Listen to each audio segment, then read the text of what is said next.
of technology in justice delivery, such as electronic recording in every courtroom to preserve records, boost transparency, and eliminate disputes over proceedings. We also want to see improved accessibility to the justice system by all citizens equally before the law. For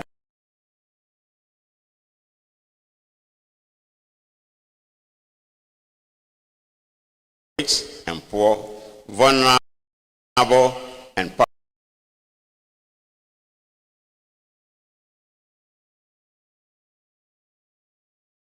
powerful, and speed justice delivery as delayed justice erodes public confidence. Accessibility and speed could both be facilitated by expansion in alternative dispute resolution mechanism and reduction of the cost of litigation. Your Lordship, His Royal Majesty, Your Lordship, the Chief Justice, Nananum, ladies and gentlemen, with these remarks, I humbly accept to chair this function and kindly implore you to assist me steer the function to a successful end. Thank you for the opportunity. Thank you.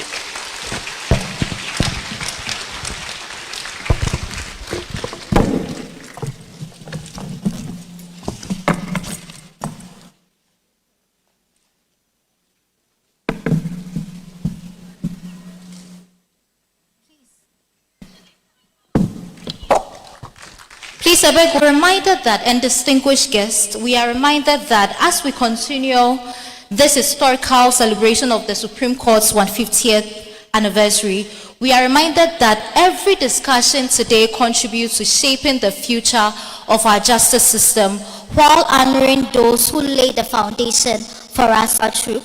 Then the program continues.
Thank you for that wonderful display of culture. We appreciate it. Honorable members, invited guests and dignitaries present, we would move on to the next item on the program. But before I do, now that we have a chairman for today's occasion, I would want to introduce some of our dignitaries present. As we go along, we'll keep introducing them as part of case management strategy. As my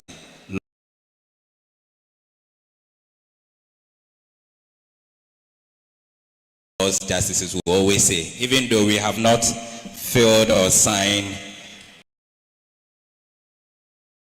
any document over here, we are still guided by time. So I'll proceed. For the Supreme Court, I'll start from the Supreme Court. We have with us His Lordship, Justice Gabriel Paulman.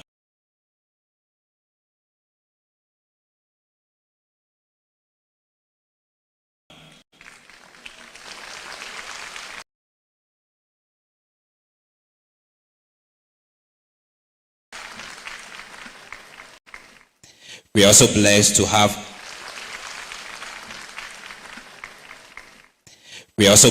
have His Lordship Justice Emmanuel Yoni Kolendi. My Lord, you're welcome. We have His Lordship Justice Samuel Kwame Adibu Esiedu. We are also privileged to have His Lordship Justice Ernest Yaogayu. We have already introduced the chairman of the Anniversary Planning Committee, His Lordship Justice Richard J. Frimpong. Next, we have His Lordship Justice Senor Jamefe.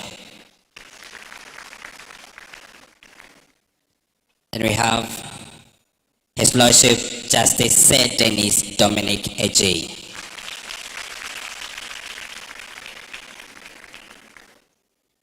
We are fortunate to have with us the Judicial Secretary, Mr. Ahmed Musa.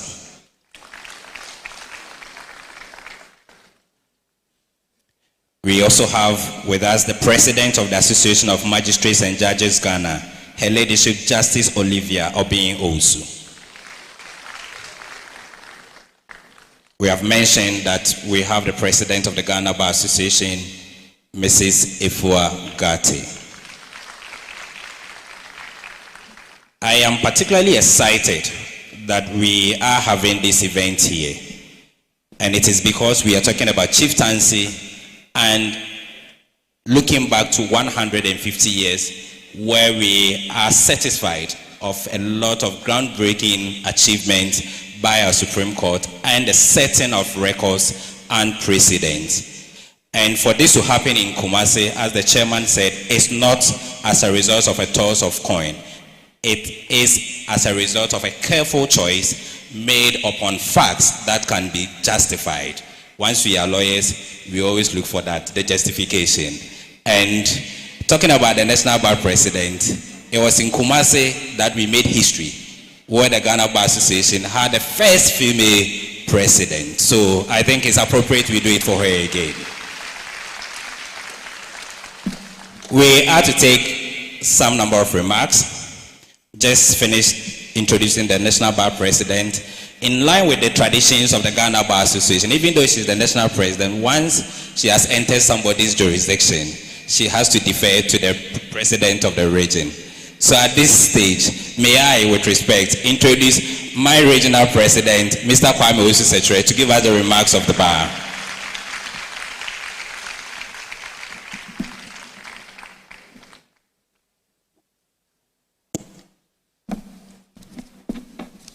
Welcome, Mr. President. Thank you, my able secretary. Your Royal Majesty, U2482, the Asante, and a proud member of the Ghana Bar Association. And it is in this region that he was conferred an honorary member of Ghana Bar Association, of whom we are very proud of. Nana Chairman Ojia Hoho Yaojebi III, the chairman of this occasion, may I, with your permission, stand on the protocol already existed to make few remarks as had already been established. That is not by coin, a toss of coin that we are having this program here. And it couldn't have been better than having it here. Having received the August Nananom, distinguished academics, lawyers, jurists, celebrating 150 years anniversary of the Supreme Court of Ghana. Our Supreme Court of Ghana has done so well for the past 150 years, having the difficulty in sometimes being called upon to interpret the word or what is the meaning of shall, or what is the meaning of may. You have done this by ensuring also that when there was a difficulty in this nation, I remember the presidential election of the year 2012, when the atmosphere was charged, the Supreme Court of Ghana took charge and made everything as cool and peaceful as possible. And we are very grateful to the Supreme Court. Recently, we've heard of the problem of having the difficulty in what to do when it comes to sharing of properties when there is an issue about spouses. The Supreme Court had come in because Article 22(2) of the 1992 Constitution, which enjoins the legislature to pass a law to regulate spousal properties. They have not been able to do so. I don't know the reason why. But the Supreme Court stepped in. And they've been able to, through the cases of Mensa and down recently, Yeboah, which is now the leading or the locus classicus in such a matter, they've been able to determine, even though the law has not been passed. So we thank you very much for the Supreme Court, and we thank you for the judges, and we thank you for the practitioners that have been practicing before this honorable court. My lords, in celebrating the 150th anniversary, I'm proud to say that within this region, we have contributed a lot to the celebration of this anniversary through lawyers who practice before the Supreme Court, and we can mention lawyers like Toto, Asumedu Sechi, Iye Meduse of blessed memory, and recently, if you can mention Papa Dasin, we can mention my senior Asante Krobia, we can mention recent new generation, my very good friend Mujib, Nana, your own lawyer, as having contributed. And to the bench, we have our Chief Justice, who is your son, being the Chief Justice. We've had distinguished members from the panel, the present juries, the judges that we have. Many of them have passed through your region and through your blessing. I can talk of, readily in this room, I can talk of Justice Esiedu, who was at Ashtown Court. Is now in the Supreme Court. I've also seen Justice Denis Ejei, who is also at the Supreme Court. He practiced here. He became the president of the Ghana Bar, and by your blessing, he has also assumed that jurisdiction. Justice Senor Jamefe was here at the Court of Appeal, and by your blessings also, he has also been elevated. Justice, the chairman of the occasion, was at the KMA Court, one of the finest we can talk about, Circuit Court, and now chairing the 150th anniversary. I can go on and go on and go on, but Nana, this is because of your blessings and the way you have nurtured us. For the bar in the region, we have established cordial relationship with the bench. We are together, we pray together, we do everything together, but we are independent when it comes to administration of justice. And now we can assure you that we will never do anything that will bring disgrace to your region and your jurisdiction. As has been established by the chairman and the chairman of the committee, we are here in the region who has the foremost and most popular regional minister, Dr. Frank Amakohene, together with his hard-working KMA boss. They are going to make sure that your stay here, particularly our judges who have come to the region, your stay here will not be in vain. And you are going to have a very memorable day being with the region. And I must be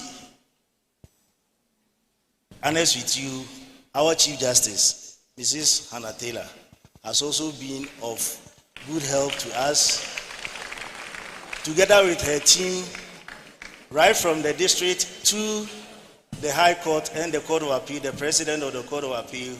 We have always had a cordial relationship, and now we can assure you that we will ensure that with your support, we are going to make sure that administration of justice in your region will flourish. And I want to assure all those practicing in this region that the Supreme Court will be your limit. Thank you very much for being here.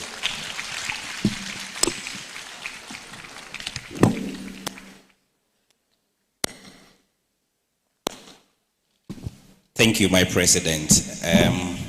Since 2024, when we were in London in June, something happened that I've not told anybody. But because today you have opened the gate, let me say it. We went for the Ghana UK Law Week in June 2024, and we had a meeting with one of the biggest law firms. And normally what we do is that we go around the table introducing ourselves. And when he got to the turn of my president, he said, "My name is Kwame Osusetre. I'm the president of the Ghana Bar Association Asante. The king of Ashanti is a member of the bar, and he's in my region, so I'm the president of the king." Mr. President, I have done you in, forgive me. Honorable members, we shall proceed with our program and take the next remarks. But before I do, I would also like to acknowledge the presence of all justices of the Court of Appeal. My lords, may you rise so that we give you a round of applause.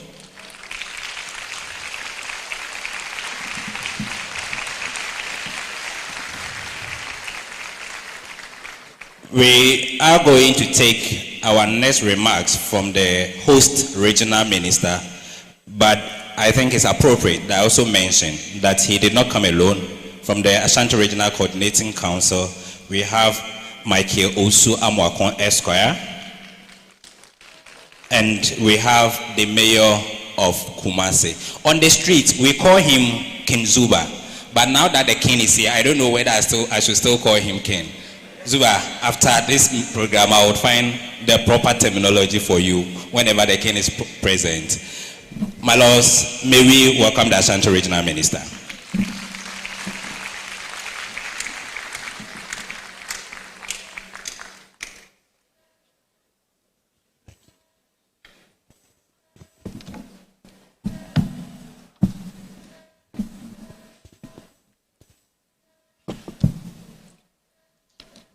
Thank you.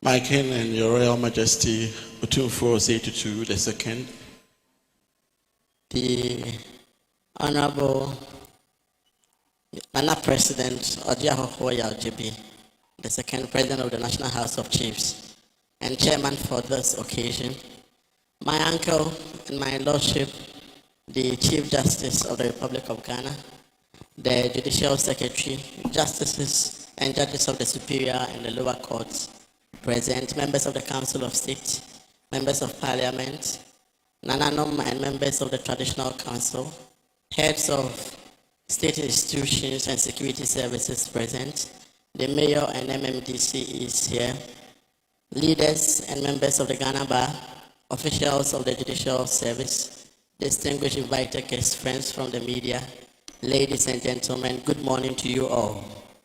I, on behalf of His Excellency, the President of the Republic of Ghana, His Excellency John Dramani Mahama, and the good people of Ashanti region, welcome you all to this event and to the Garden City of West Africa, the City of the King. A round of applause for His Royal Majesty. Your Royal Majesty, I feel already like I'm in a witness box with the aura in the house and the presence of my Lord, the Chief Justice, and the justices. In fact, yes, I'm in a witness box, but to witness history being made here and a milestone being celebrated here in the presence of His Royal Majesty Otumfuo. So on behalf of His Excellency the President, we want to wish you all a happy anniversary, and we say Ayiko for preserving the institution of the judiciary and the Supreme Court for 150 years. A round of applause for yourselves.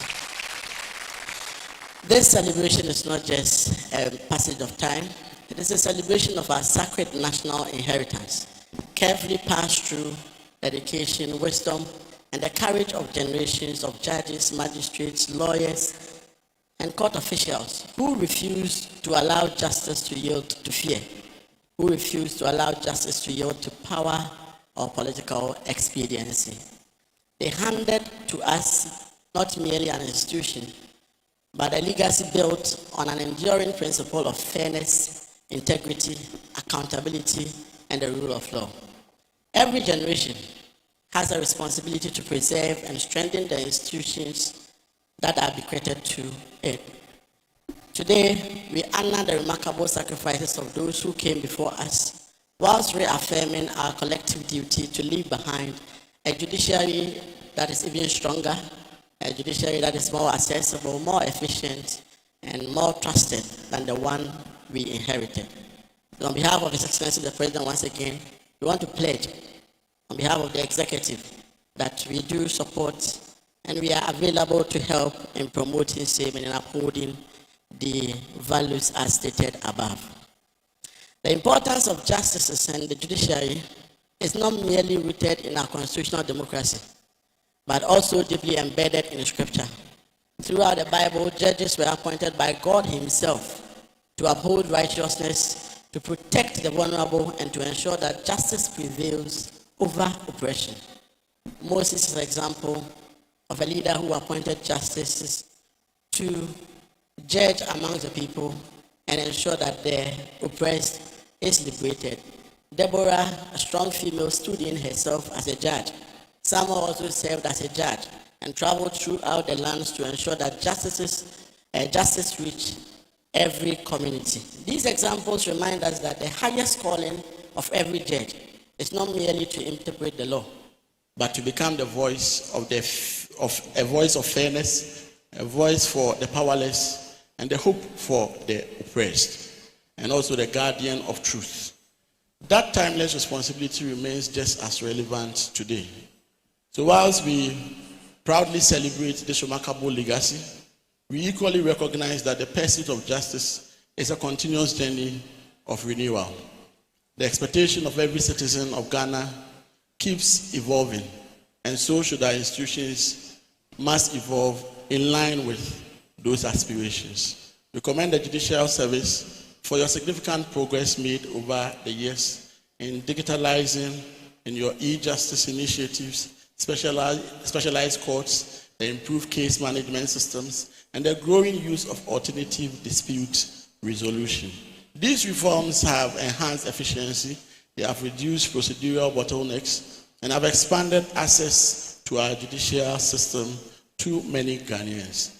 We encourage the continuation of these transformations, and we look forward to a judiciary that is even more decentralized, bringing justices closer to every district and to every community. This will reduce the burden on litigants to having to travel from long distances to seek justice. We envision a justice or a judicial system where cases are determined within reasonable time frames, because justice delayed most definitely remains justice denied. Also, we want to thank His Lordship, the Chief Justice, for a specialized course, especially on the issue of galamsey. And equally, we will need more of specialized courts for sanitation, especially for our respective districts, since sanitation has become a key challenge in recent times. And we also encourage that the continued expansion of ADR mechanisms be enhanced across all levels of the judiciary delivery system. This offers a faster and a less adversarial and a more cost-effective pathway for dispute resolution. We also want to affirm that as young leaders, and also to my colleague young lawyers and the new generation of magistrate judicial officers and even law students that are gathered here today, you are not being prepared merely for a profession.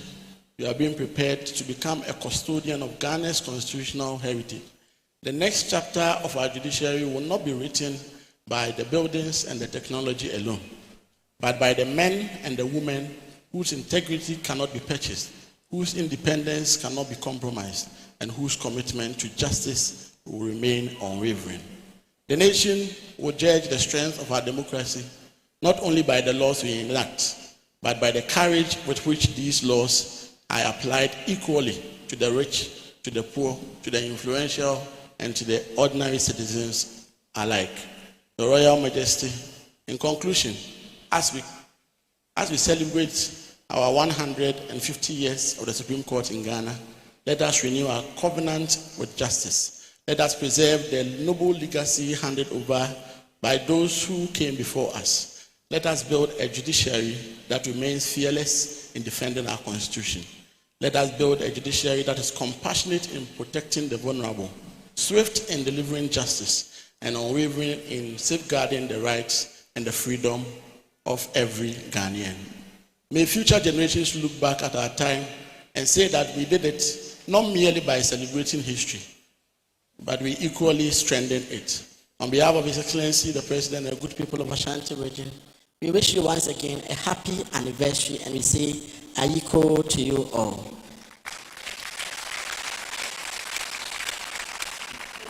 May God continue to bless the judiciary of Ghana. May God bless the Ashanti region, and may God bless our homeland Ghana and make our nation great and strong. Thank you very much.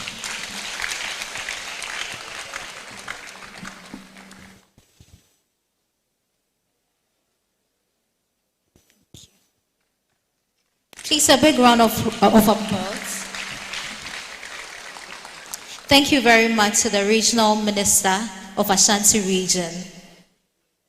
So years ago, the Chief Justice of Ghana started an initiative for some young girls in Ghana, particularly in Kumasi.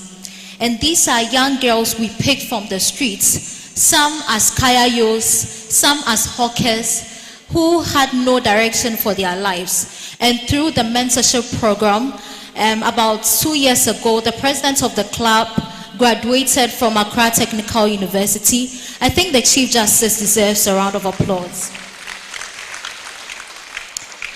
His Majesty the King, these young girls, they've prepared as kids. They spent sleepless nights in rehearsals and all that, and they said they want to perform for all of us. Please, a big round of applause for these young ladies. They've done marvelously well. I would like to invite the Orange Girls to perform the skits. Thank you.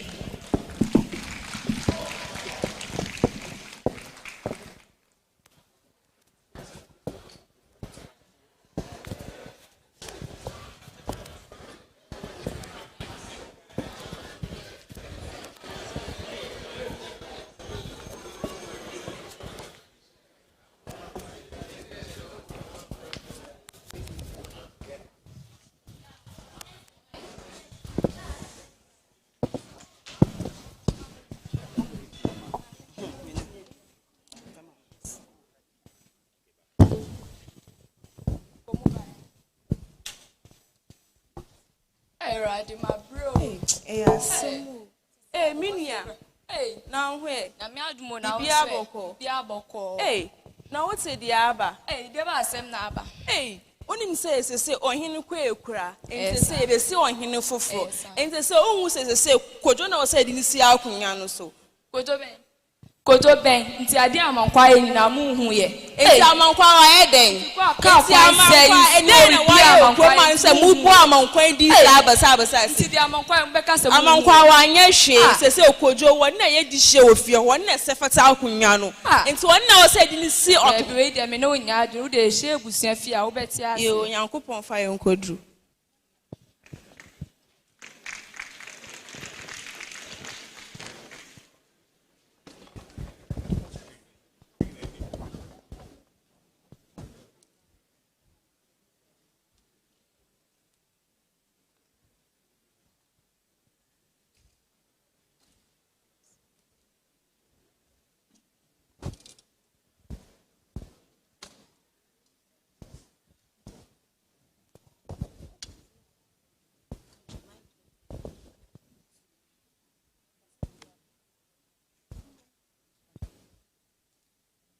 Ebushan free ye. Ye mbra. Ebushan free ye. Ye mbra. Say na ye nyina ye hia. Mo amunim say na nakwa ekura. Say ye hia mu say ye be yi hene foforo. Na na ye ma say we ye panyin a wo kuro mi minim say obet mi gidi say obet me yi hene amaye. Ebushan panyin me da wase. Pa cho so obi anim say me ye oba panyin wa ebushan yi mu. Ma say de say me yi na na esi anemu do bedi na ade na megidi se amankwa na se fata no de enti ameka san se amankwa ba akrom ha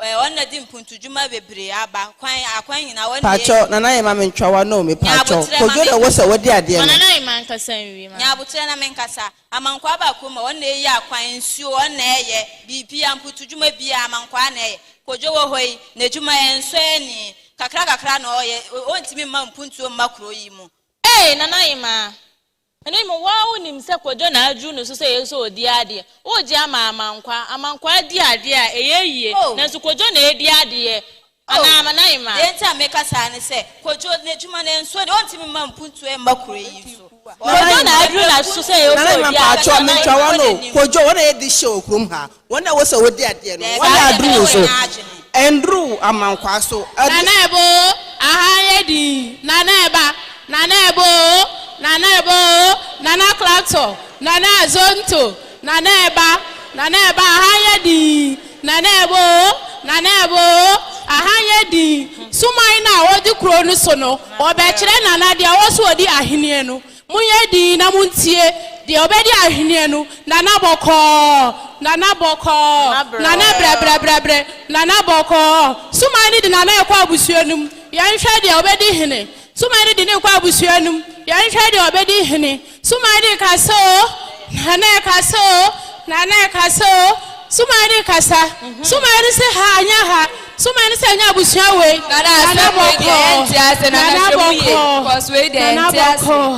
nana boko sumani di na kokojo abusuanum yanhwe se ya omu na mbedi hene nana yanhwe se ahini ne ya omu di ana sumani kasa sumani se ne bedi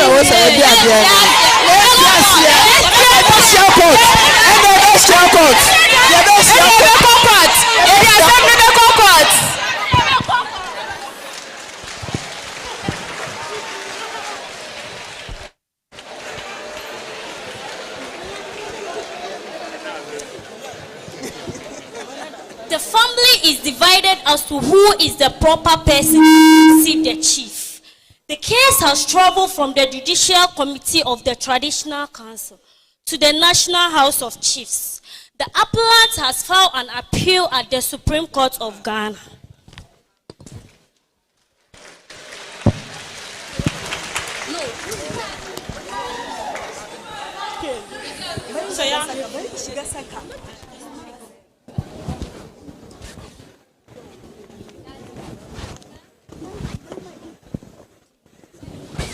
Wait.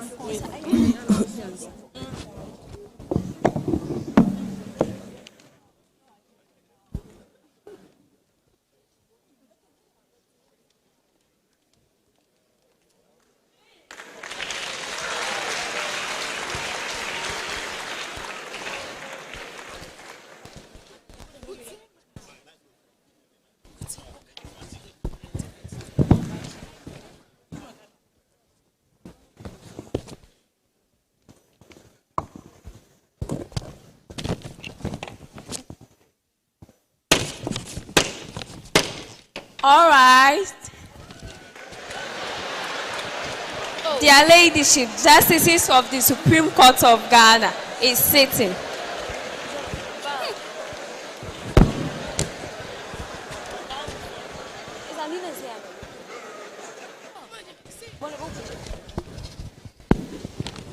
Civil Appeal Number JC 001 Ebusuapeni Menu. Kwejo Mensa. Oba Penny Amankwa. Any legal representation? Yes, my lady. May it please the court. My name is Adiza Abubakar and I represent the appellant.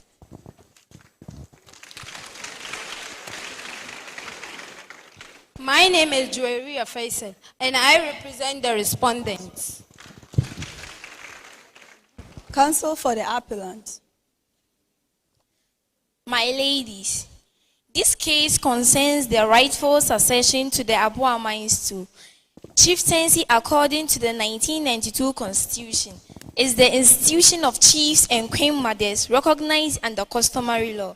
And a chief is a person who hails from the appropriate lineage appropriate lineage and has been validly nominated, elected or selected, and installed, skinned or installed in accordance with the relevant customary law and usage. The appellant submit that, according to the customary law and usage of Abuamai, only members of Adontin royal family are eligible to occupy the stool. Their nominee comes from the appropriate royal lineage and was duly nominated by their kingmakers. We therefore pray this honorable court to affirm his entitlement to the stool. I pray accordingly, my lady. Counsel for the respondent, you may proceed. My ladies, the defendant respectfully submit that their nominee is a man of impeccable character who has rendered selfless service to the Abuaman traditional area for many years. He is highly educated, holding a university degree, and has used his knowledge and leadership to promote development within the community. He has funded educational initiatives, supported to the construction of community facilities, championed youth empowerment, and has always made himself available to serve the people. The respondents therefore contend that, considering his remarkable contribution, leadership qualities, and the confidence reposed in him by the people, this honorable court should recognize him as the proper successor to the stool. I humbly submit.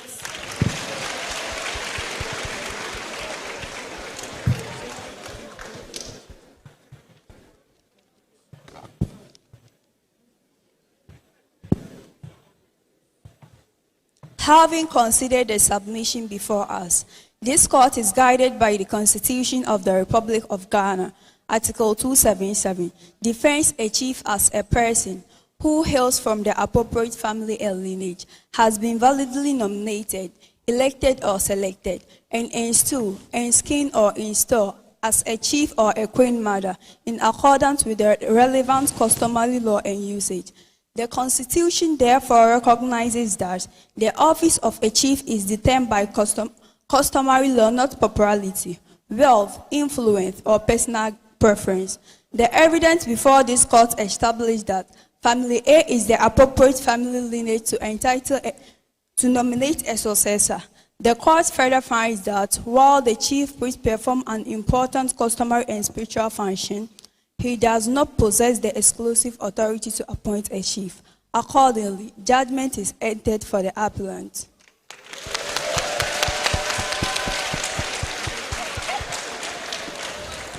The court directs that both parties should come together in unity to install the new chief and work toward peaceful coexistence. Court now boys him now my family A. Order. Enti the court na ni say munhwe na munsiesie esanse muina mufre ebusua baako. Yo, the court ase.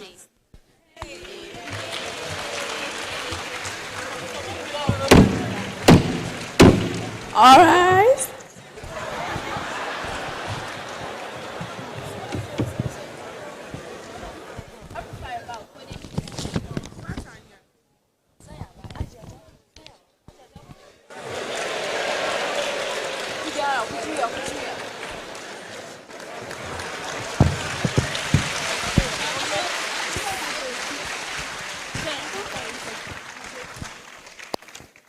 And so justice prevailed.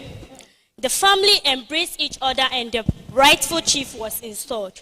Today, as we celebrate the 150th year of the Supreme Court of Ghana, we celebrate an institution that has stood as a guardian of justice, protector of the Constitution, and defender of rule of law. Happy 150th anniversary to the Supreme Court of Ghana.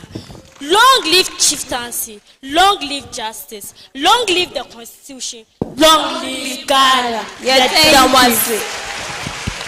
Orange girls, we are unique, we are the best, and we are proud of ourselves. ourselves. Orange girls. We are unique. We are the best and we are proud of ourselves. Thank you.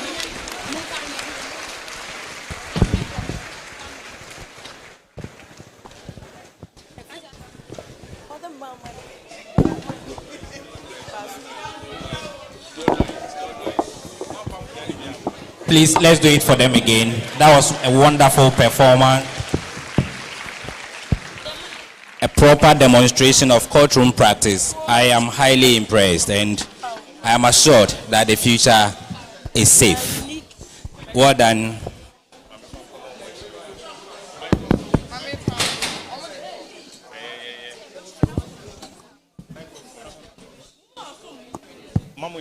Honorable members, we will continue with our program after that beautiful display by the Orange Girls. Next on the program, we will take remarks from the Chief Justice, but before my Lord comes, I will take this opportunity to introduce all justices of the High Court present. My Lords, may you be upstanding so that we can give you a wave.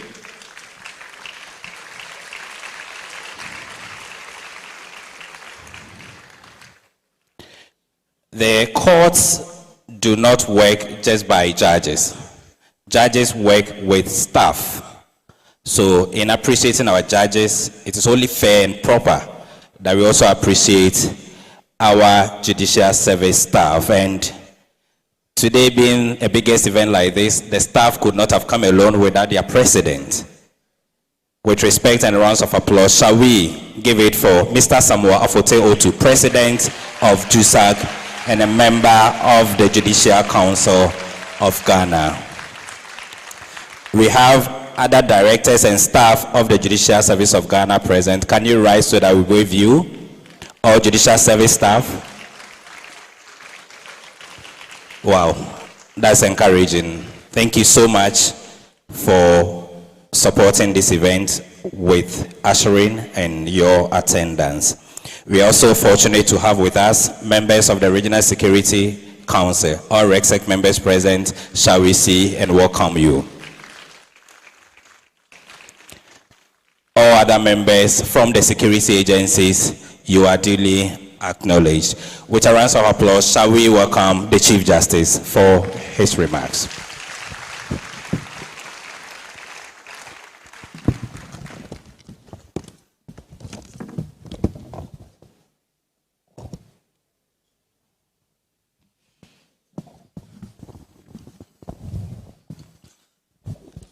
The Orange Girls have reiterated what we say in Chi. The idea one know the accommodation from the skits that they performed. It was obvious that if Amankwa had any claim to any stool, maybe with the help of the rightful chief, he could be installed in Koswahi.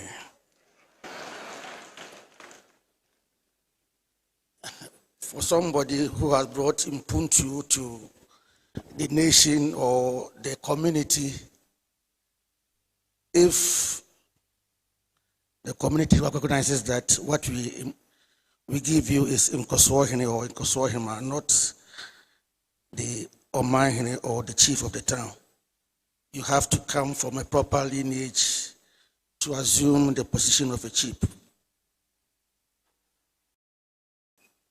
Another thing that I want to say is that the Ashanti Regional President of the bar implored us to socialize and then enjoy the life of in Kumasi. Yesterday I slept all by alone and all by myself. I have 2 more days to spend here, so maybe Nana didn't hear that.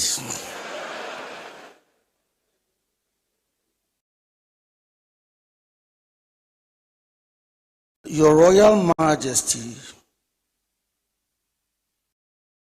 Tumfo Osetu Opimso Asante Hene,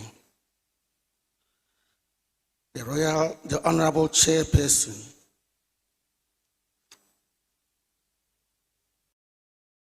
the Honorable Attorney General or his representative,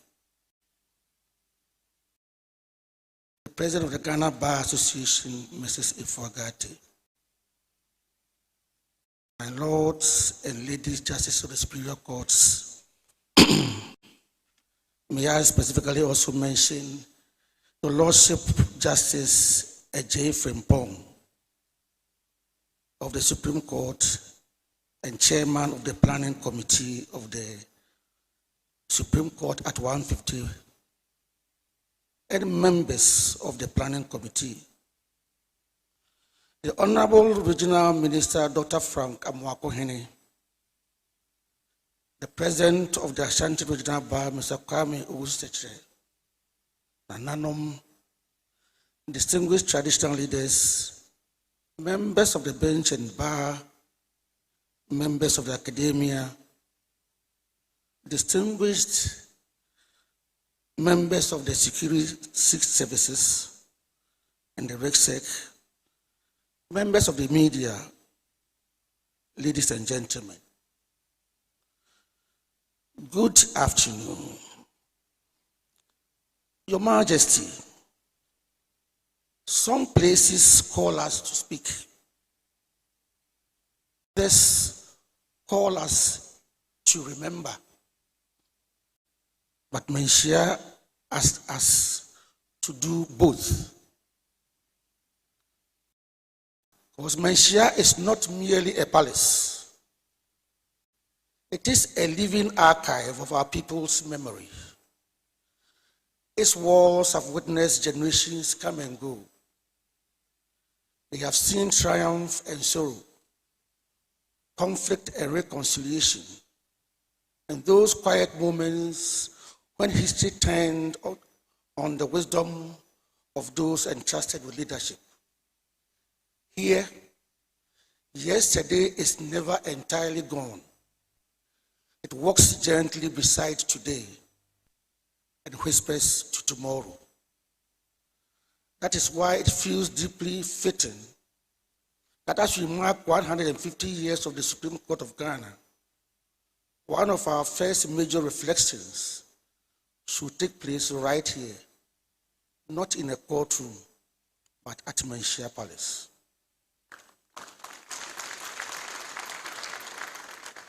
For before justice wore robes, it wore wisdom. Before judgments were printed in the law reports, they lived in the memories of elders. And before our courts stood in the stone and mortar, justice often sat under trees where truth was patiently sought, wrongs carefully weighed, and peace restored. Not because one side had won, but because the community had been made whole again. The forms have changed, Your Majesty, but the calling has not. And it is at this meeting point that the Supreme Court and the institution of chieftaincy find each other. One speaks through the Constitution, the other through custom. One draws its authority from the Republic, the other from the deep wells of history. Yet both exist for the same enduring purpose: to preserve justice, secure peace, and protect the dignity of every person. Honorable Chair, 150 years ago, a seed was planted. Those who planted it could not have imagined us gathered here today beneath its branches. They simply believed that justice deserved an institution that could outlast any single generation. Those who came after watered that seed with learning, strengthened it with courage, pruned its leaves through difficult decisions and shielded it when storms came. Slowly, it grew into a tree whose shade now stretches across our entire republic. We honor those who nurtured it, not because they were perfect, but because they understood that institutions must outlive individuals. Their greatest legacy was not just the judgments they wrote, but the character they gave this court. Every generation leaves its fingerprints on the institution it inherits. Some strengthens them, others weaken them. History always tells the difference. Our generation now holds both the privilege and the burden of stewardship. The baton is in our hands. We did not start this race, and we will not finish it. Our duty is to run faithfully, to preserve what must be preserved, to reform what needs reform, and to hand over a stronger court to those who will come after us. That is how great institutions endure. Your Majesty, the institution of chieftaincy understands this truth perhaps better than most. Its strength has never rested in age alone, but in its remarkable ability to carry yesterday into tomorrow, without letting yesterday imprison tomorrow, to remember without becoming rigid, to evolve without forgetting who we are, and to remain rooted while still reaching higher. Every enduring institution must constantly answer the same difficult question. How do we remain true to ourselves while becoming better? That question faces the judiciary today, just as it faces traditional authority. As we celebrate this milestone, we do not gather merely to admire how far we have come. Milestones may matter because they remind us how far we still have to go. The greatest chapter of the Supreme Court must never be the one already written. It must always be the next one. That is why today's lecture is so important. Its subject goes beyond law. It is about the continuing conversation between two ancient and respected institutions that have shaped the conscience of our nation. One has spoken through stools, the other through benches. Both have answered the same human longing, that justice must be stronger than power, that authority must answer to principle, and that no society can truly thrive unless its people believe fairness still has home among them. Nananum, as Chief Justice, I come today not only to celebrate the court's history, but to express deep respect for the enduring contribution of the institution of chieftaincy to the peace and stability of our republic. Many disputes that could have burdened our cause are resolved quietly in our community through wisdom, patience, and reconciliation. The law recognizes this rule, and our nation continues to benefit greatly from it. As we look to the next 150 years, I pray that these two great institutions will continue, each within its constitutional mandate, to strengthen one another in the common pursuit of justice. For justice has never belonged to judges alone. It belongs to the people. We only hold it in trust, and trust built over generations must be guarded with the greatest care. The greatest inheritance of the Supreme Court is not its buildings, nor its history, nor even its judgments. It is the confidence of the Ghanaian people, the quiet assurance that when they enter our courts, justice will not ask who they are before listening to what they have to say. May that confidence never fade away. May that trust never be betrayed. And may those who come after us find the tree still standing, its roots deeper, its branches wider, and its shade even more generous than when it was placed in our hands. Your Majesty, distinguished guests, ladies and gentlemen, I warmly welcome you to this important lecture and wish us all fruitful reflections. May God bless His Majesty Utumfo State to Optimswo. May God bless the institution of chieftaincy. May God bless the Supreme Court of Ghana. And may God continue to bless our beloved homeland, Ghana. I thank you.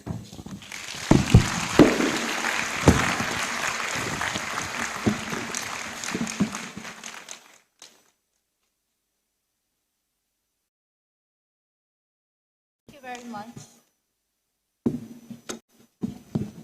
Thank you very much, His Lordship, the Chief Justice of Ghana. I am specifically touched by the work that he does for the Orange Girls. Thank you very much. Please, a big round of applause for His Lordship, the Chief Justice of Ghana. Nananom presents, distinguished guests, ladies and gentlemen. Our next speaker is a revered traditional ruler, an eminent statesman, a distinguished advocate for peace, education, culture, and national development.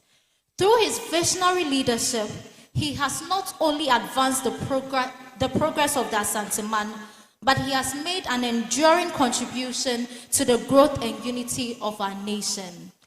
Nananom presents, distinguished guests, ladies and gentlemen, please, with a standing ovation and a round of applause, please let us make welcome His Royal Majesty Otumfo Osei-Tutu II, the King of the Ashanti Kingdom. Please, ladies and gentlemen, a big one for him.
Kotokwanyine kase, krobianyine kasangen. Kotokwanyine kase, krobianyine kasangen. Mema krobia irifia ngomani kotokungen. Mema krobia irifia ngomani kotokungen. Asante chantro chmo champon fungen. Asante chantro chmo champon fungen. Asante sesiebo sumedite. Asante sesiebo sumedite. Krobia santinanye kasangen. Krobia santinanye kasangen. Sechiche mimodi nyawisio. Osechiche mimodi nyawisio. Wine nebenya sejuso supayini ni akraba kuma sika pobano. Wine nebenya sejuso supayini ni akraba kuma sika pobano. Obinya sebia nkobe. Obinya sebia nkobe. Menu tedi feba demlefe kasangen. Menu tedi feba demlefe kasangen. Chewani tofu moje nungen. Chewani tofu moje nungen. Antofu dadi chmo champon nungen. Antofu dadi chmo champon nungen. Oso ni krobio sumandite. Oso ni krobio sumandite. Ejakwe jale na adi ase dingen. Ejakwe jale na adi ase dingen. Akusibio kumblo chmo champon nungen. Akusibio kumblo chmo champon nungen. Ejakwe Kofi say from po dem referisi. Eja Kofi say from po dem referisi. Say to tell me more than you every show. Say to tell me more than you every show. When I know Musuma and Kabom and Punto and Kosoba was at Timam Ghana Mayina. When I know Musuma and Punto and Kosoba Ghanaian Asante.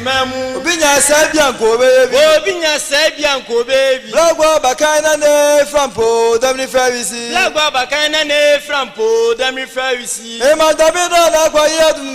Mema Dabindo da kwa yadungen. Ya donna ne dia ko bojo jota touch mo champon fungen. Ya donna ne dia ko bojo jota touch mo champon fungen. O to sika sama na dija fungen. O to sika sama na dija fungen. Jakwe bo ban ko nyom flower. Jakwe bo ban ko jom fro. Ina free from po dem ni fa o. Ina free from po dem ni fa o. Wa saji fogu nyagwa singen. Wa saji fogu nyagwa singen. Ukra santina je kasangen. Ukra santina je kasangen. Wo kuweda to baba de fagu nyagwa sa jumna chemera.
His Lordship the Chief Justice is requesting the use of this hall, and therefore they came to seek clearance from me. I said, who am I? I don't want to be charged for contempt. So please allow them to use the hall. Oja ho ya JB. Mikrom here. Because that's where I was trained, so I always refer to him as my chief. He's the president and chairman of today's event. Your Lordship, Justice Bafuboni, Chief Justice of the Republic of Ghana.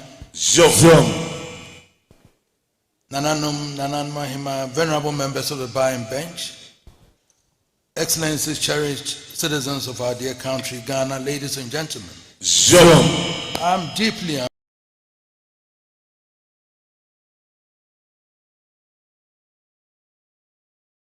to be here with other revered traditional rulers in the midst of this distinguished gathering, a special guest of honor to reflect with you on a subject that lies at the very heart of our nationhood, the relationship between the Supreme Court of Ghana and by extension, the judiciary of the Republic of Ghana on the one hand and the institution of chieftaincy on the other.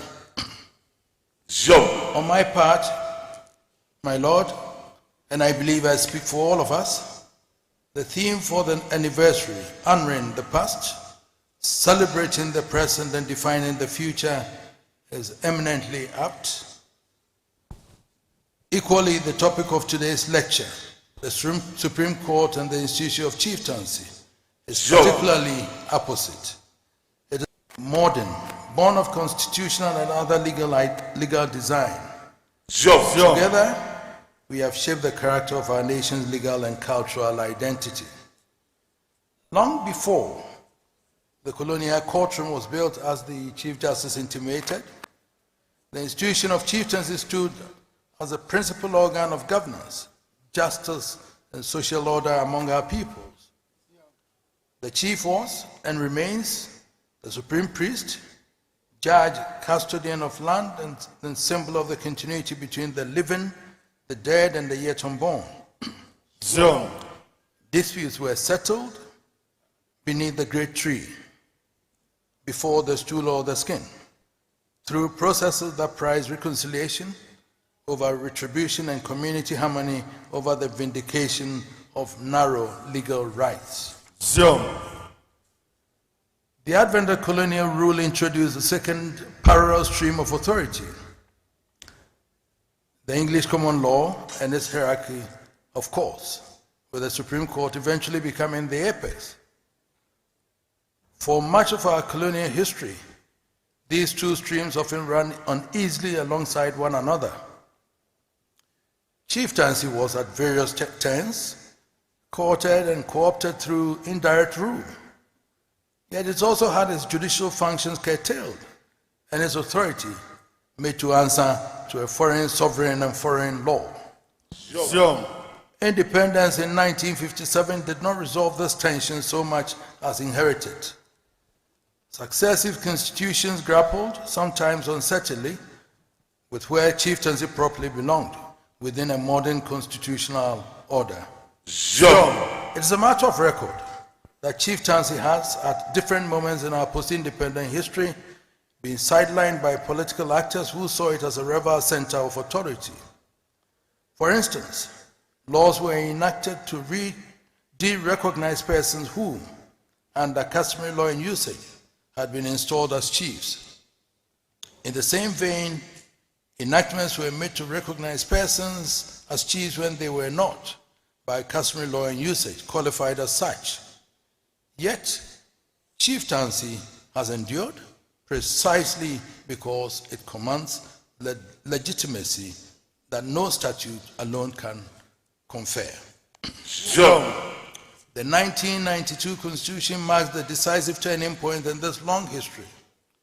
Article 270 guarantees the institution of chieftaincy, together with the traditional councils, as established by customary law and usage, and expressly forecloses Parliament from legislating in a manner that detracts from or derogates from the honor of dignity of the institution. Sure. My Lord Chief Justice, this must serve as a notice to all persons, especially those of the bench and bar, that none are intimately familiar with the laws that concern the institution of chieftaincy. Sure. The institution of chieftaincy is therefore not merely tolerated by our modern constitutional order, it is entrenched within it and recognized as a co-equal pillar of our governance architecture. Sure. Yet, recognition alone does not resolve every question.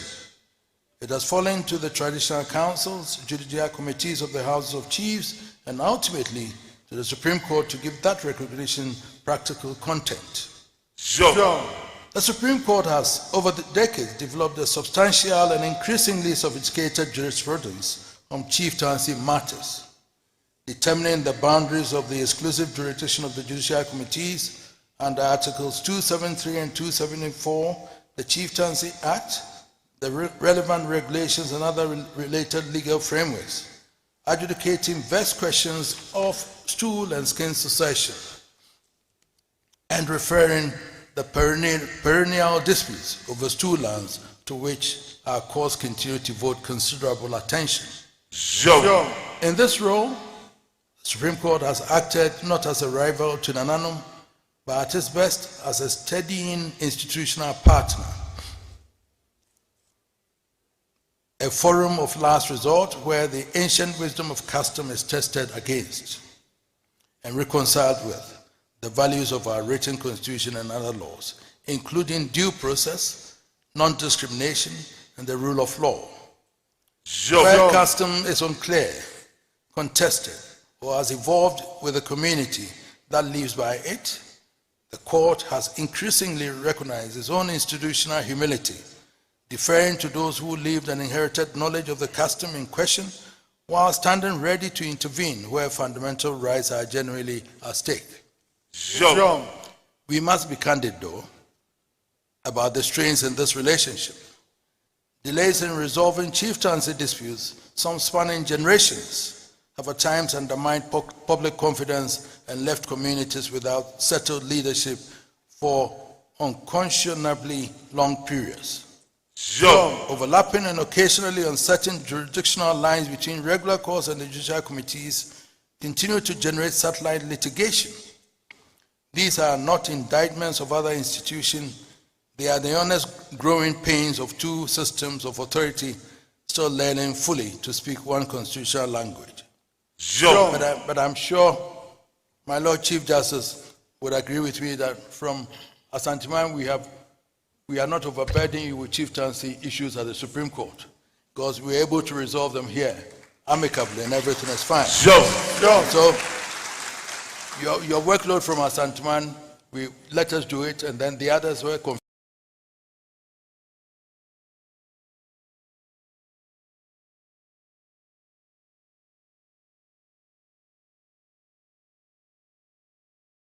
You should settle it with the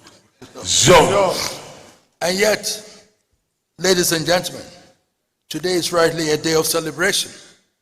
We celebrate an institution of chieftaincy that has proven resilient, adaptive, and indispensable.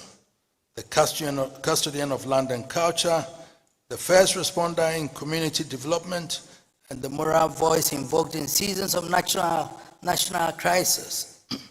We celebrate a Supreme Court that has, notwithstanding the burdens of a young democracy, built a body of chieftaincy jurisprudence of genuine intellectual depth, one increasingly studied beyond our shores as a model of how modern constitutionalism may accommodate customary governance without extinguishing it. We celebrate above all the fact that these two institutions, the palace and the courtroom, have chosen dialogue over confrontation. The choice was never inevitable. It is the product of successive generations of chiefs, jurists, and politicians who understood that the strength of our republic lies not in the triumph of one system of authority over the other, but in their principled coexistence. If we are honest in honoring the past and clear-eyed in celebrating the present, we must equally deliberate in defining the future. Permit me to offer several reflections on the road ahead. The first is that the machinery of chieftaincy adjudication requires urgent modernization. The judicial committees of the Houses of Chiefs must be resolved, trained, and where necessary reformed so that chieftain disputes are resolved with the speed and finality that both litigants and communities deserve. Justice delayed in matters of stool and skin is not merely justice denied to individual claimants, it is stability denied to entire communities.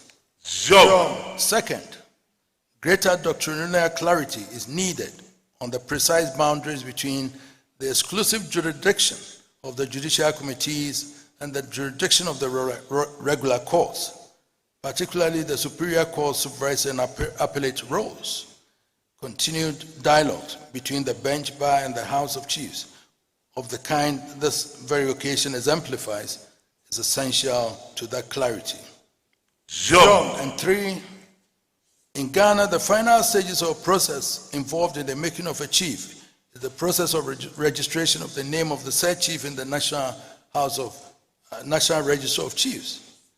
The roles the various House of Chiefs play in this registration process deserves much consideration as a role these various houses, particularly the regional houses of chiefs, play in the registration process has sparked so much agitations and sometimes controversies. The provision of the law as contained in the Chieftaincy Act is that with the National House of Chiefs being the body charged with the responsibility of keeping the National Register of Chiefs in which particulars relating to a chief are recorded, whenever a change occurs in the membership of the Traditional Council or there's an occurrence of an installation, abdicating, or death of a chief, the Traditional Council of the area in question is duty-bound to report same to the Regional Houses of Chiefs, and the Regional Houses of Chiefs is in turn under a mandatory duty to report same to the National House of Chiefs for the necessary changes and recordings in the National Register of Chiefs. It must be stated for emphasis and for the avoidance of doubt that upon receipt of the CD form from the Regional House of Chiefs, it has a mandatory duty under the law to transmit the forms to the National House of Chiefs. The courts have stated time and again that the duty of the Regional House is to transfer the CD forms to the National House upon receipt of same and confirmation of its accuracy. It is a mandatory statutory obligation which cannot be flouted by the Regional House of Chiefs. The courts have also maintained relative to the duty of the Regional House in transmitting CD forms to the National House of Chiefs that no discretion arises unless there is a demonstrable legal impediment which the authorities have held to be death, abdication, and disposition. Consequently, the inevitable conclusion to be drawn from the above is that when it comes to the registration process, the CD forms pass through the Regional House of Chiefs, which acts as a conveyor belt or a conduit for transmission of the said forms to the National House for registration and nothing more. The fourth one, another issue of profound importance relates to land ownership within Asante Mine. Questions concerning the nature of allodial title, stool lands, and customary interest continue to generate significant agitations, uncertainty, and sometimes litigation.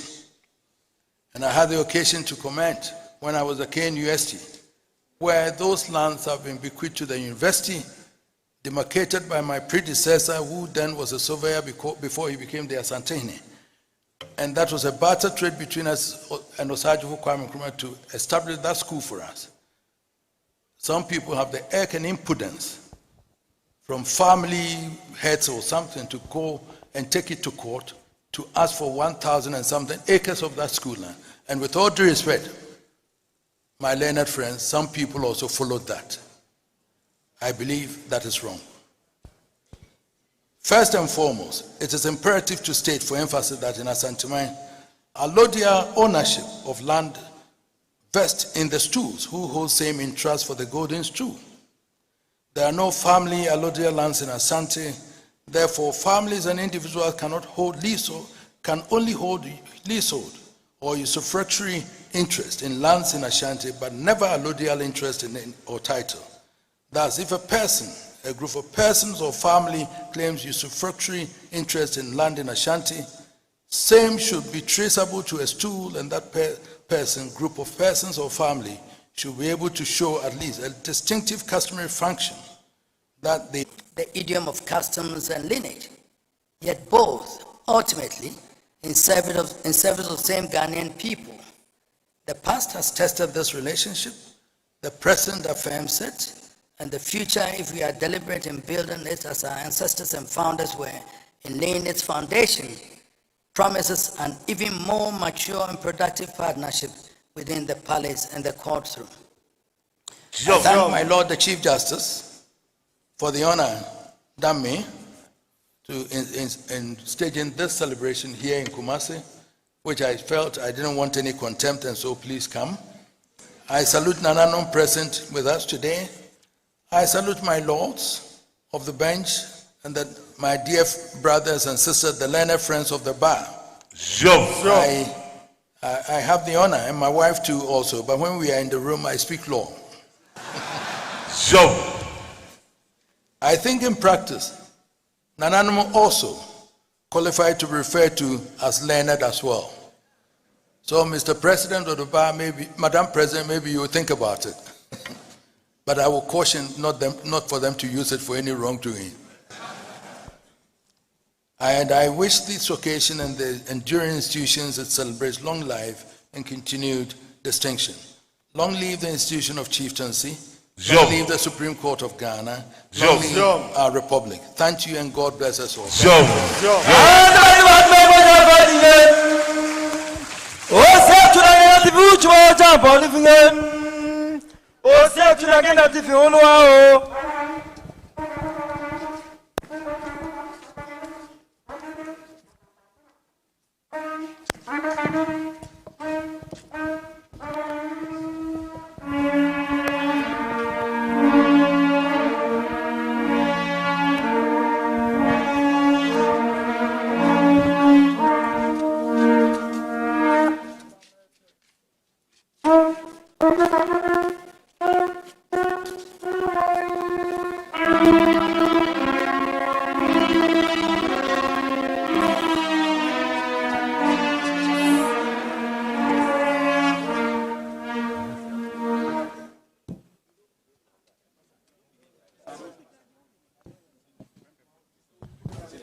Distinguished ladies and gentlemen, please join me in giving another resounding round of applause to His Royal Majesty, the King of Ashanti, Otumfuo Osei II. Your Majesty, we are deeply grateful for your wisdom and your support.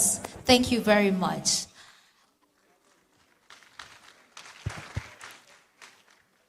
Please, it is now time for us to take another performance from the Justice Club of Prempeh College.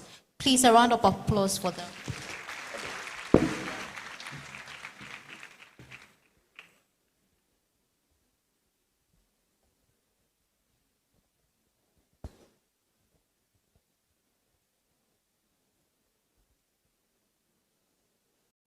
Jana Yasasini, our land breathes true truth. Our rivers whisper justice. Our ancestors rise in silence. Today, we honor the reign of the Supreme Court of Ghana, along with the chieftaincy and justice system. Today is the day that have been made to tell our story. Once upon a time, elders gathered beneath a tree or in the open space of a village, considering the grievances of men and women who sought justice. The widow whose farm had been taken after her husband's death. The farmer whose trusted friend had cheated him at harvest. The husband whose marriage had been a burden too heavy to bear. One by one they came with wounds, questions, anger, and with hope that someone would listen. There were no marble halls then, no wigs, no robes, no solemn cry of all rise. Yet there was law. Law sat among the elders. Law listened through weathered wisdom. Law spoke through custom, proverb, memory, and through the sacred duty to restore peace. But when the matter grew too heavy for the elders, it was carried to the chief. But when the chief himself stood between the people and their pain, who would settle the matter? Who could hear the voice that could not be heard in the palace? Who would weigh the widow's tears against the of the stool? Who could ask the strong to answer before the weak? Our fathers understood that a people must grow without abandoning their wisdom. And so we learned to transform. We learned that custom could meet written law. That the voice of the elders could find strength in the voice of the court. That tradition could walk beside procedure. Today, in the august presence of His Majesty, Otumfuo Osei II, occupant of the golden stool, Nana Piao, the Chief Justice, His Lordship, Justice Paul Bafuboni, Nana Nom, and the distinguished men and women of our land gathered here. Nana Nom name penny for Yachiachiam. We honor that ancient wisdom from which justice first drew breath upon this land. Before the statues, there was custom. Before law reports, there was memory. Before the bench, there was the stool. I did not replace them. I grew from them. For justice is strongest when tradition works hand in hand with procedure. There had to be a place where grievances are taken to without fear. There had to be men and women trained to separate rumors from truth, accusations from proof, evidence from passion. There had to be judges who would sit not in favor of wealth, nor in fear of power, nor moved by anything, but guided only by fairness, equity, and justice. 150 years ago, before the soil that would become Ghana, I was established. I found a home, not merely a structure of stone, not merely a place where disputes are argued, but as an institution called to serve justice. I have stood through changing times, through the colonial rule, through constitution, written and unwritten, through the birth of a nation, through uncertainty and renewal, through struggle and silence. For 150 years, I have carried a sacred duty of justice. For 150 years, I have called persons to account so that justice and equity may prevail and the society may rest in peace. But when the Constitution itself called for its guardian, I answered. When liberty was seeking for refuge, I answered. When democracy needed its true meaning, I answered. Establishing precedence. Into 4 verses, Attorney General, I reminded the nation that no office, however exalted, stands above the Constitution. For the Constitution do not bend for the convenience of men. Rather, men bow to the Constitution. In the 31st December case, I reminded government that history belongs not to those who wield power, but to the republic itself. That democracy is strengthened not by uniformity of thoughts, but by the freedom to remember, to question, and to disagree. In the Republic versus Tommy Thompson books, I affirmed that liberty must not be afraid of written word. That the nation confident in justice need not be afraid of ideas. Thus I have spoken. Not for the government. Nor against government. But always for the rule of law. I have suffered lash of criticism. I have suffered toppling of government when the power changed hands and the nation held its breath. I have survived the shedding of my own blood. I remember on June 30th, 1982, when Justice Cecilia Krante Ado, Justice Kwejo Eje Ejapon, Justice Frederick Pokusa-Akwadie, and the retired Major Sam Akwa were taken in an act of violence which wounded the conscience of the people. Even though their blood poured out could not silence justice. For justice can never be silenced or buried where truth still lives. Their sacrifice is a solemn reminder that the democracy of the independence can never be a privilege. It is the lifeblood of every constitutional democracy. I have suffered and I have endured heavy hands that try to pull me down and bury me beneath doubt. Yet, I remain. I have survived the facelifts, the makeovers, changes in structure, changes in procedure, changes in personnel, and changes in time. Yet, beneath every new appearance, my calling remains the same. To listen, to weigh, to protect and uphold the law without fear and favor. I am the voice that says, bring your evidence. Let the other side be heard. Let justice prevail. Let truth be tested. I am the final court where the last question meets the law. I protect the innocent. I ensure that every guilt is never imagined but proved. For every judgment may shape a life, a community, a family, or even the destiny of a nation. So today, as I mark 150 years, I ask, will a nation, will a people permit me to stand still clothed in strength and dignity? For when justice stands, the republic stands. I am the Supreme Court, and my work is not done until justice is allowed to finish its work. And today, please, let me stand for justice. Not for today's generation alone, no, but for generations yet unborn. For 150 years of listening. For 150 years of serving. For 150 years of defending the rule of law. Permit me to stand so that everyone will learn.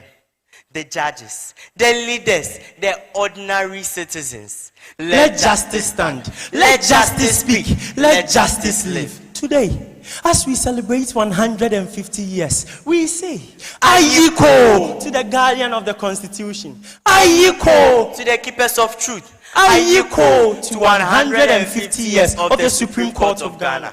I am Edubrobe Kwedumpieni, the Chieftaincy. I am Edusei Kwame Michael, the law. And together we rule the nation with justice.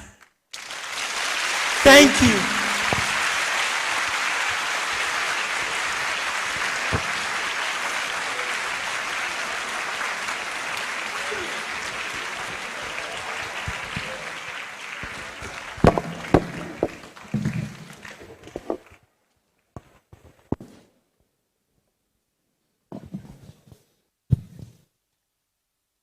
I'm wowed by that performance, taking us through the various phases of the Supreme Court.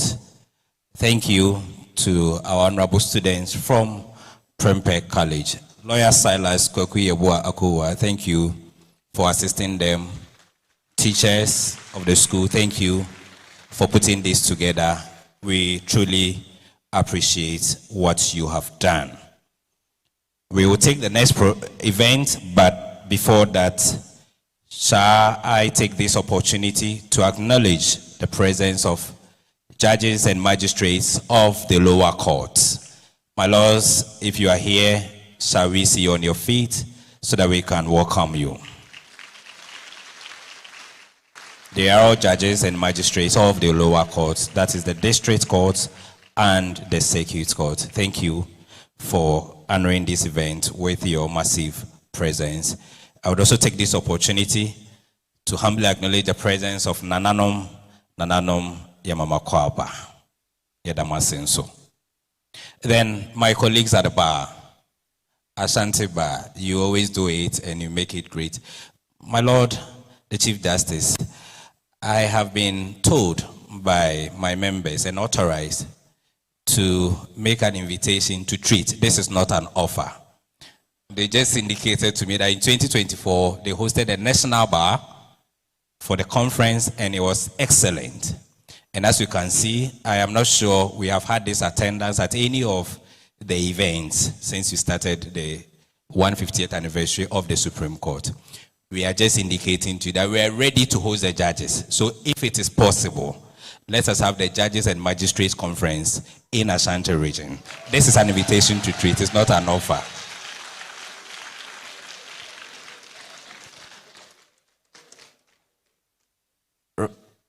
My Lord, thank you.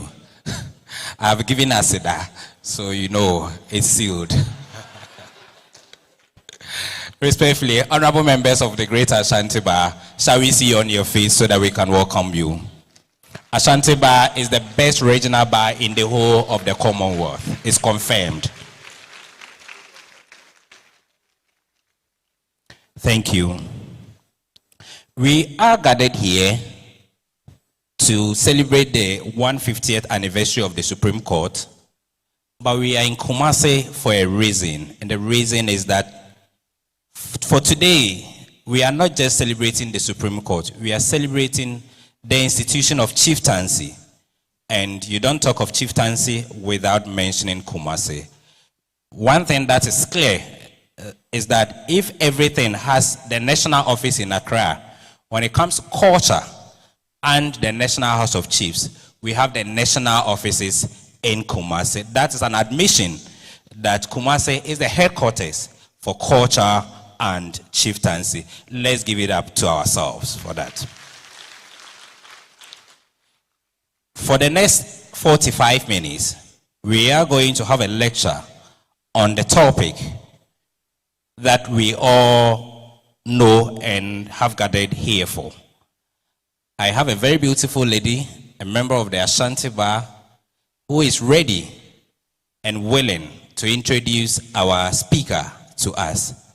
May I, with respect, invite Priscilla Adequatin to introduce to us the speaker for today's topic. Please, let's clap for her. She's beautiful, and I like the way she's walking.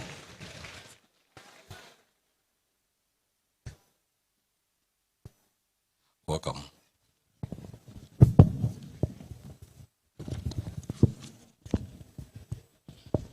His Royal Majesty, Otumfuo Seitutu II, the Asante Hene, the Honorable Chief Justice of the Republic of Ghana, His Lordship Paul Bafo-Boni, and with due respect to already established protocol, it is my profound privilege to introduce to you the guest speaker for this august occasion. Our guest speaker for today will be speaking on the topic, the Supreme Court and the institution of chieftaincy, the past, present, and the future. Our guest speaker is the director of the Menchia Palace Museum. He was previously the director of the National Museum of Ghana. He has written on African art and architecture for the Commonwealth Heritage Forum and on UNESCO heritage sites. He has edited 4 anthologies of African short stories and has a poetry collection called Keeper of the Remains. He's a biographer of the Nigerian Nobel laureate, Wole Soyinka. He is lead editor of Crucible of the Ages, and with Professor Emeritus of Edmond College, Oxford, Lucy Newley, May Their Shadows Never Sink. He has served for years as advisor on international development cooperation to the former president of Ghana, His Excellency John Kufuor, on among others, the UN World Food Programme in Kenya and Ethiopia, and with the Geneva-based Interpeace. He also served as an advisor to the former UN Economic Commission for Africa Director, Dr. K.Y. Amwako.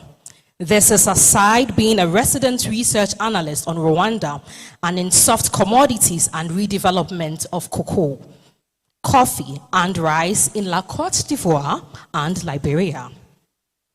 A historian of the Bank of Ghana, he wrote the 600-page Central Banking in Ghana and the Governors.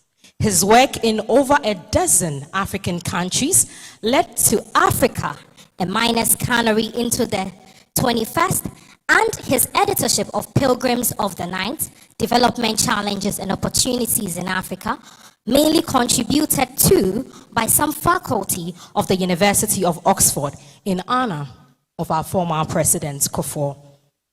In public service and international relations, he was deputy director and later served as minister counselor at the Embassy of Ghana in Washington, D.C., and at the High Commission in London.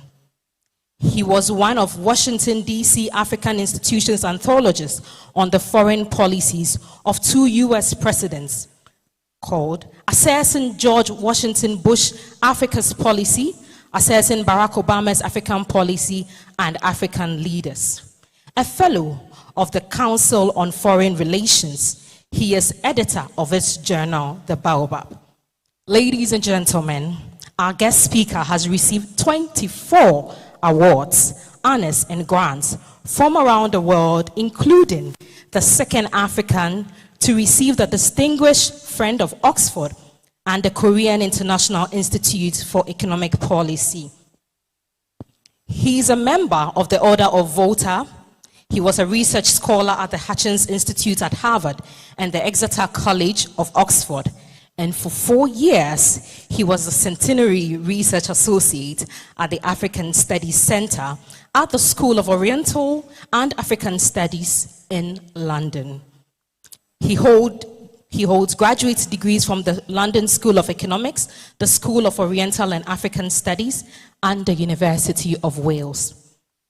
His Royal Majesty, His Lordship the Chief Justice, ladies and gentlemen, I am certain that there's no better person to do us the honors to serve as the guest speaker than His Excellency Ivo Ajimai Dia. Please give a round of applause to him. His Excellency.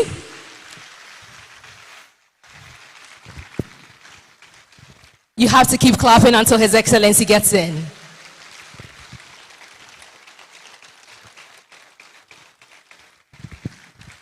You're welcome.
Afternoon.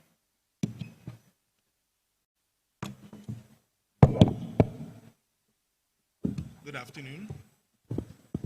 I don't know what I'm saying.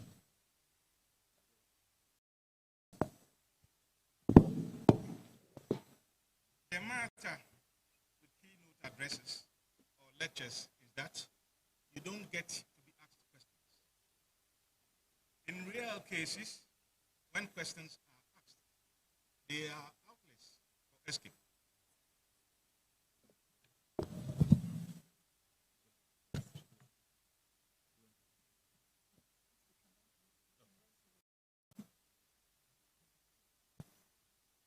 begin. The matter with keynote addresses or lectures is that you don't get to be asked questions. In real cases, when questions are asked, they are outlets for escape. Not being a lawyer, an academic in the discipline, or a jurist, I made such known when the invitation from the Supreme Court came.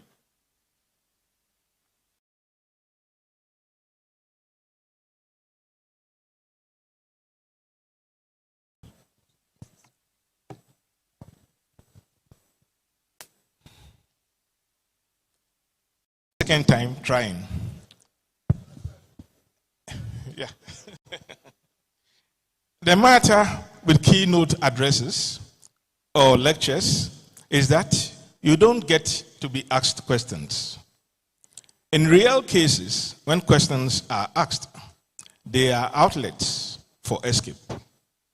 Not being a lawyer, an academic in the discipline, or a jurist, I made such known when the invitation from the Supreme Court came. I was informed that I was invited as a contemporary historian, not in the sense of legal history, but nonetheless within the broader matrix of the social sciences. It is in this understanding that I find both my confession and my comfort in standing before you. We have come to know of two strands of history: Islamic history and ethos, which had been inspired by our pre-Gold Coast connections with the Sahel and other geographic regions, and Western or Christian historiography. The latter had been our folder or knowledge. Our varying trainings are connected to this. It could, in your case, be from the ancient learned discipline of philosophy and its evolution, the Greek philosophers who came before Marcus Cicero, Marcus Aurelius, and others of the classical regime. The continuation was through imperial and empire days.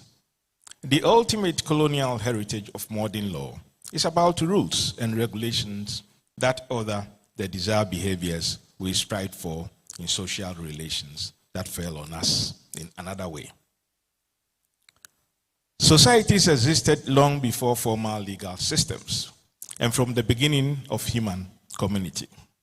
We understood norms and obligations within our own geographic areas well before Ghanaian modernity or the last century of state formation. From the Akan forest states through the savannah into the Sahel, and back across the coastal belt from Keta through Accra to Axim, our people lived by laws rooted in custom, memory, and social order. There were European merchants and trade envoys all the way. The Portuguese, the Dutch, the Danes, the French, and of course the English, who built and inherited from amongst themselves in the 1400s the monuments of today. Yet, the very year they established a structure resembling a Supreme Court in 1876, exactly 150 years ago, was at a period in which areas that would later be assembled as the Gold Coast were actively resisting British ordinances, trade regulations, and land acquisition policies.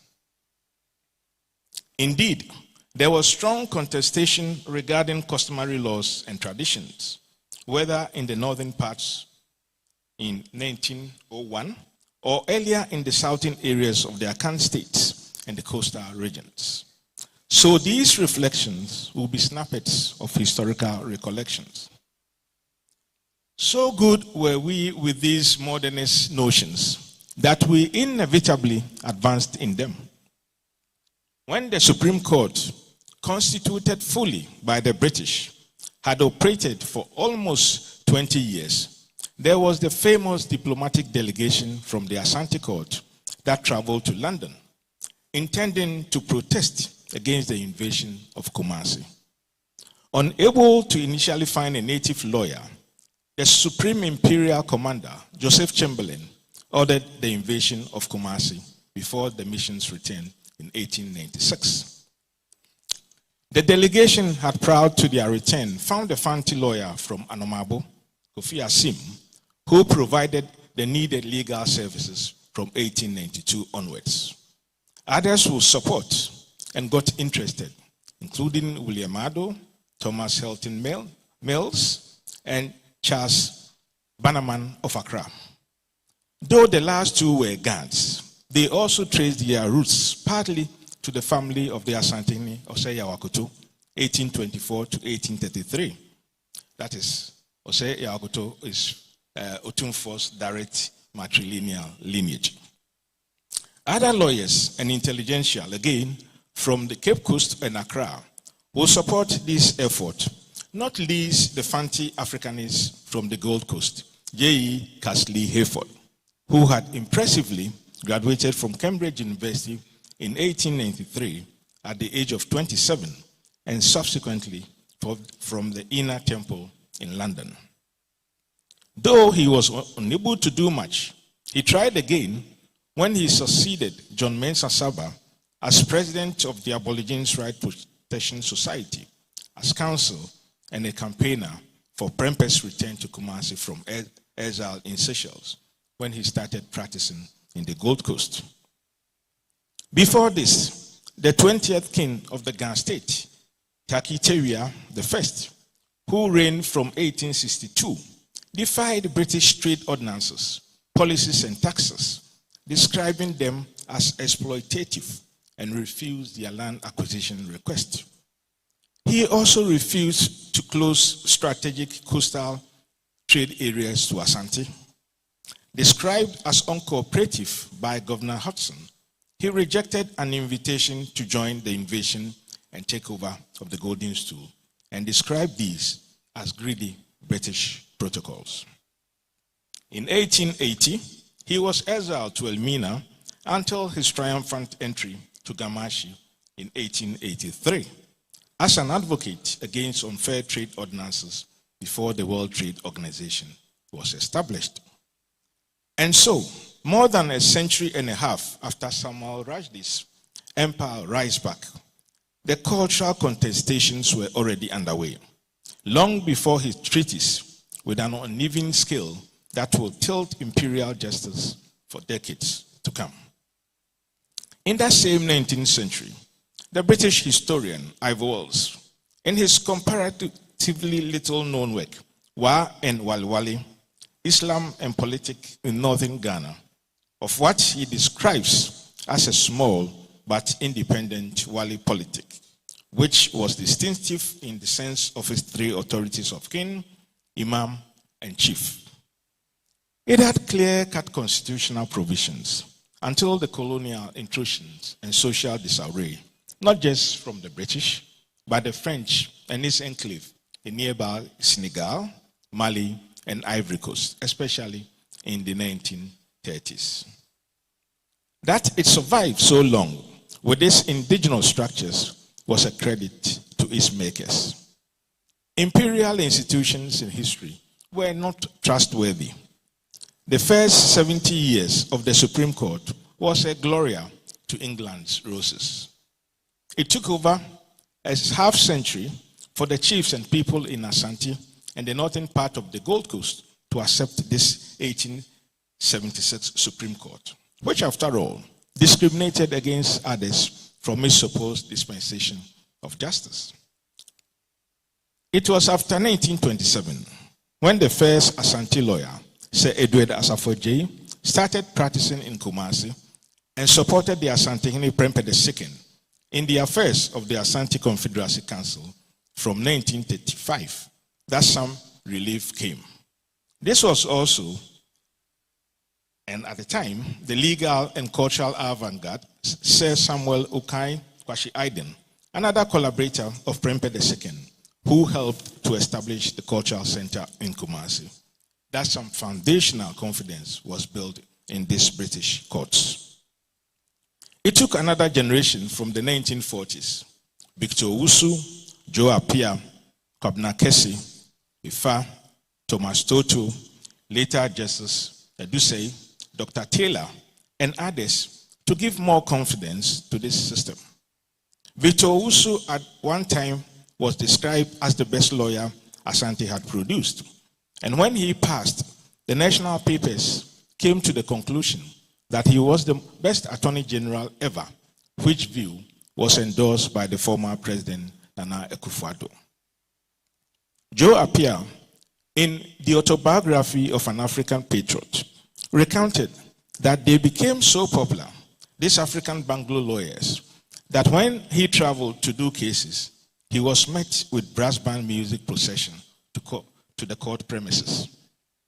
He and his friends hardly lost cases. It had been a journey from 1876 situation of unbelief and unacceptability to eventual embrace. Since November 2008, Kumasi has had a Northern Appeal Court representing 9 regions. From the Asantehene Kofi Kakeri's hostilities to the British justice system prior to 1874, to Otumfuo Osei Tutu II, has seen progressive growth and collaboration, including the latter giving acreages of prime land for construction of judicial facilities and courts in Kumasi.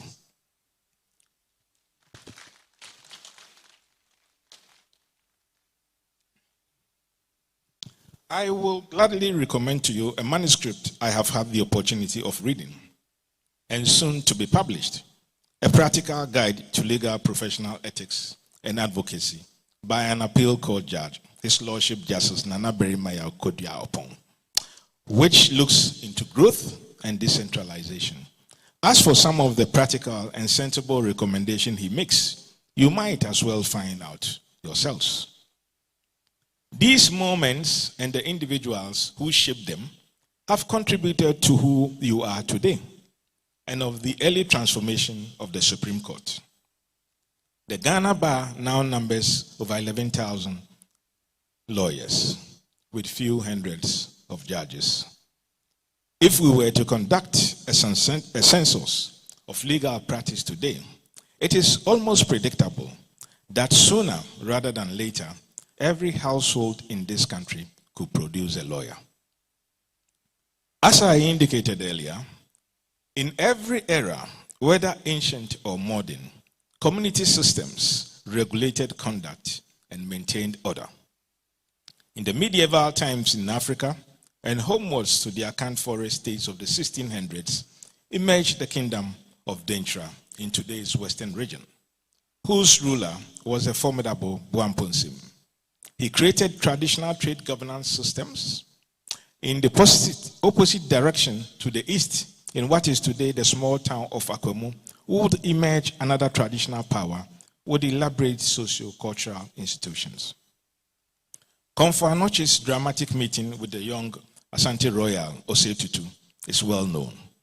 After the War of Liberation, as the story is all too familiar, the two came to the realization that what Dentra and Akwemu lacked were legal institutions to strengthen governance structures, what we may call today a constitution. They concluded that empires collapse easily and societies disintegrate quickly when civil wars arise in contests where laws are not codified, largely because such norms remain unwritten and unenforced. Bosman, the Dutch trade diplomat and envoy with considerable interest in trade law, was on record to have said that by 1690, Asante was virtually unknown. By 1701, it had become the most powerful state in the Gold Coast.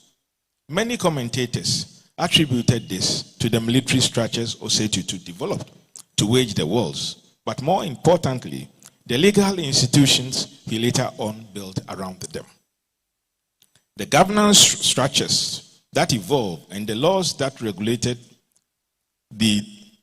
that is 300 years ago, were later on largely adopted by evolving traditional courts.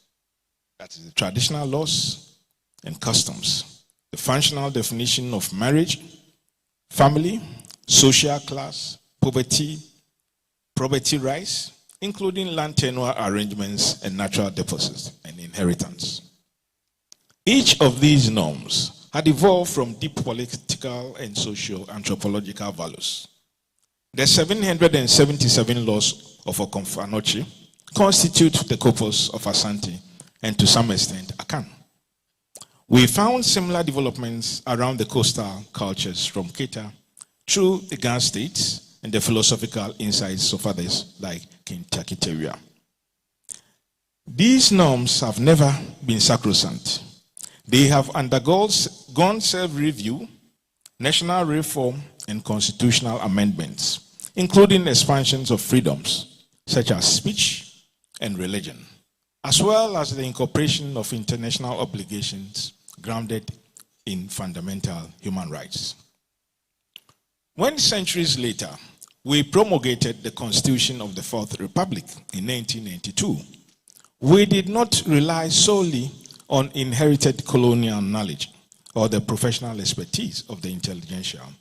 We also drew upon the centuries-old traditions of chiefship, which the modern constitution itself acknowledges and affirms. Some of the leaders involved in the making of the constitution were themselves royals, grounded in these older traditions, yet carrying additional identities as modern professionals, including UN consultants.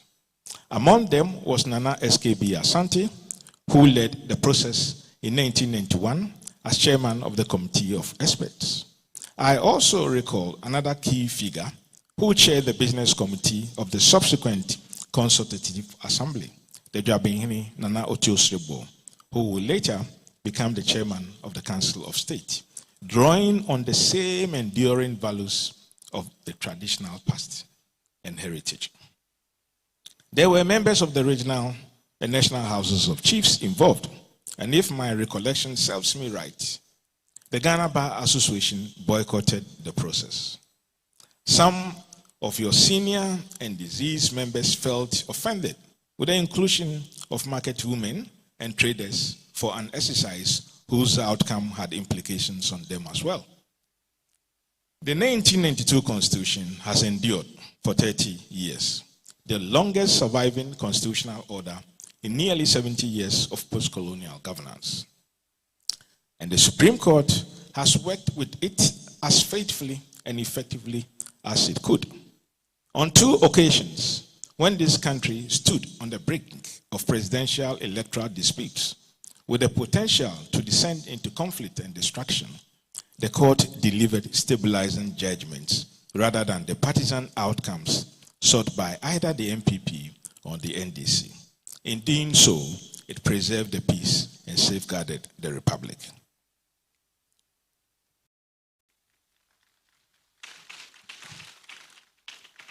As we celebrate 150 years, we must remember the ancestral convergences, events, and cultures that directly or indirectly shaped this journey. Long before this moment, indeed, if we return to post-colonial times, we see that law, its interpretation, and its application were central forces that brought African leaders together in Manchester in October 1945 for the 5th Pan-African Congress.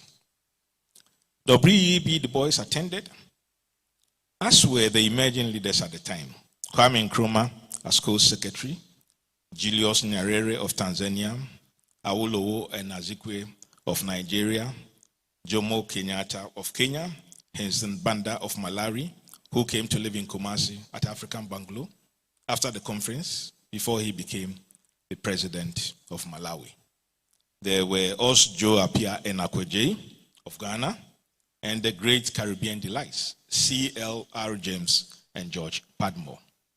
Many of the 200 attendees were lawyers and law students, and Nyerere was so convinced of the importance of some of the Roman laws, including matricide and Africa's quest for independence, that he translated Shakespeare's Julius Caesar into Swahili.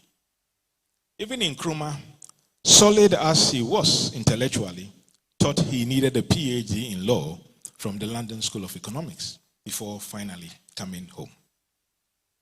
If the Gold Coast and Africa were to be independent in the 1960s, it was not just on the face of it, as the same law was to be realigned for development. Land economy and ownership, which for centuries had been controlled by chiefs based on traditional family and state customs. How then will these realignments remain compatible with the transition from an agrarian economy to a modern system of estate and commercial production, one driven by cash crops such as cocoa for export and the rise of capital-intensive cultivation? A good part of the Supreme Court's work has also been the resolution of disputes over inheritance and claims to traditional leadership and land, matters whose potential to trigger conflicts has always been present. Every region in this country has had chieftaincy disputes ending up at the Supreme Court on these. And the most protracted one, including those of Dabon and Boko, until recently had been pending for over 70 years. Law and Supreme Court rulings could be another aspect of growth, from interest rates, balanced money supply at central banks, and international financial intermediation with implications on loans and debt sustainability, all of which are getting complex. From when Queen Victoria's Jewish Prime Minister, Benjamin Disraeli, first used the sovereignty of the United Kingdom without paying a pound as a shareholding instrument or equity 167 years ago during the construction of the Suez Canal, it's become more than an economic intelligence or tool. The tool has developed legal rings in multilateral agreements. Many central banks today have large legal departments dealing with economic governance and interpretation by the Supreme Court sometimes. Notwithstanding that, we also know that systems are human creations. Opimso Osei the First understood these principles in the formidable laws he established. Yet, even that foundation, Asante experienced a prolonged civil war in the 1820s. And in the modern era, from the enactment of new laws in 1954, when Nkrumah became leader of government business, through the First Republic and into the Third, Ghana has witnessed repeated abrogation of constitution by self-styled liberation soldiers who replaced constitutional orders with decrees. In those circumstances, the maxim that the law is in the bosom of the judge could not hold. Instead, what emerged was meltdown in the bosom of the nation itself, culminating in the institution of Martyrs' Day on 30th of June 1982, in remembrance of the Jews who were murdered in cold blood.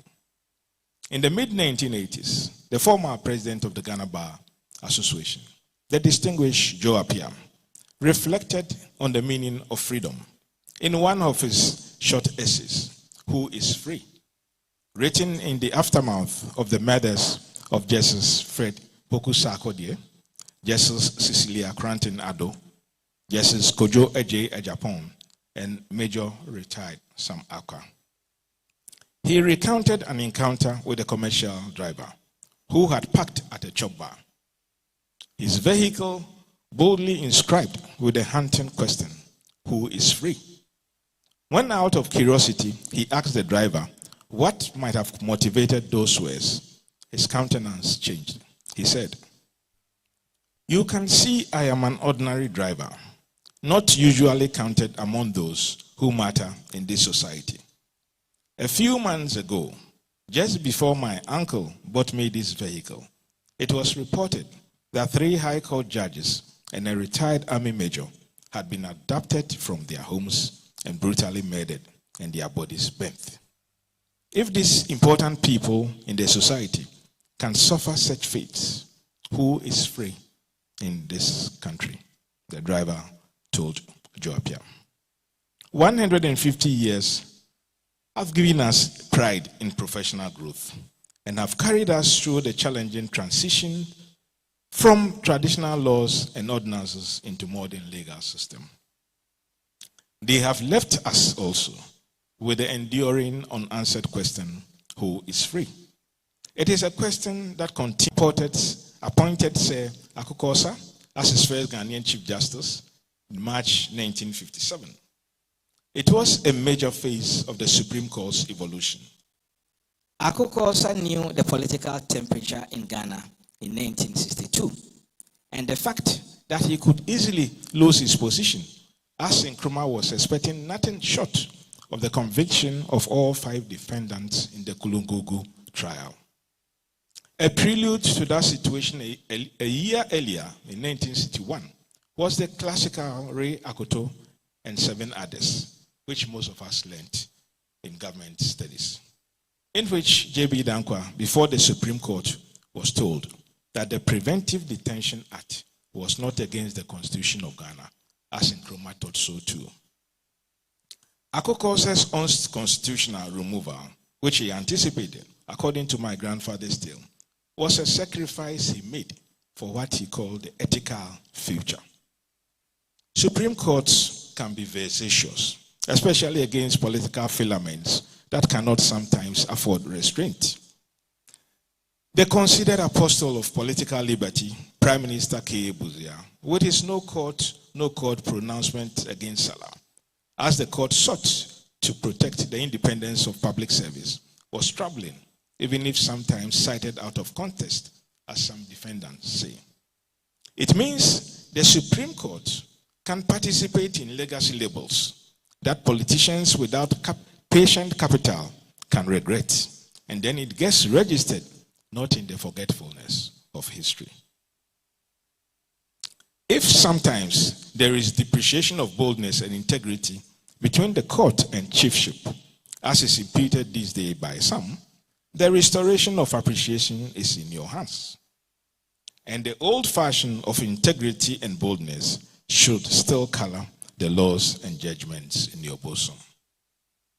Of course, there has also been growth in hybridity, a fusion of tradition and modernity. We speak of alternative dispute resolution and have in our midst its most essential contemporary practitioner, your guest of honor, the Asante Otumfuo Osei II.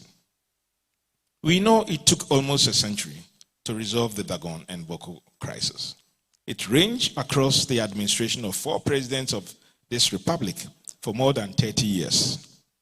Their final resolution through the Asante and his eminent chiefs, who endorsed many of the verdicts by the court, demonstrates how alternative sources of authority working together can secure peace.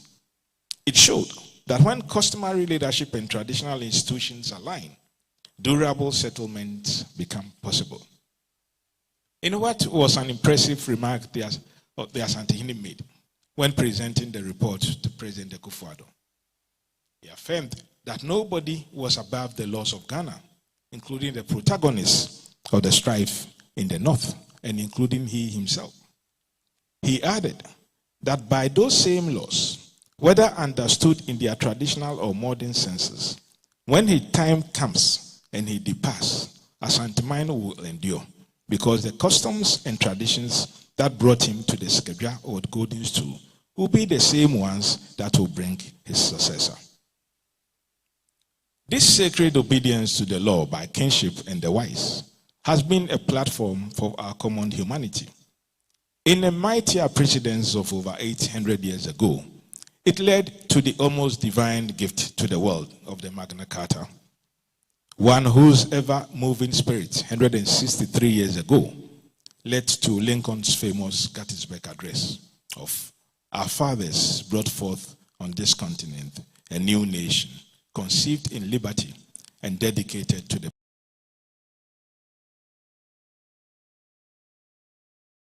proposition that all men are created equal." This is immortal philosophy in law. Positions like those of the Asante and other traditional leaders should make the work of the Supreme Court a bit easier. In many other customs and traditions in Africa as well, we find that when traditional conflict resolution methods have been applied in collaboration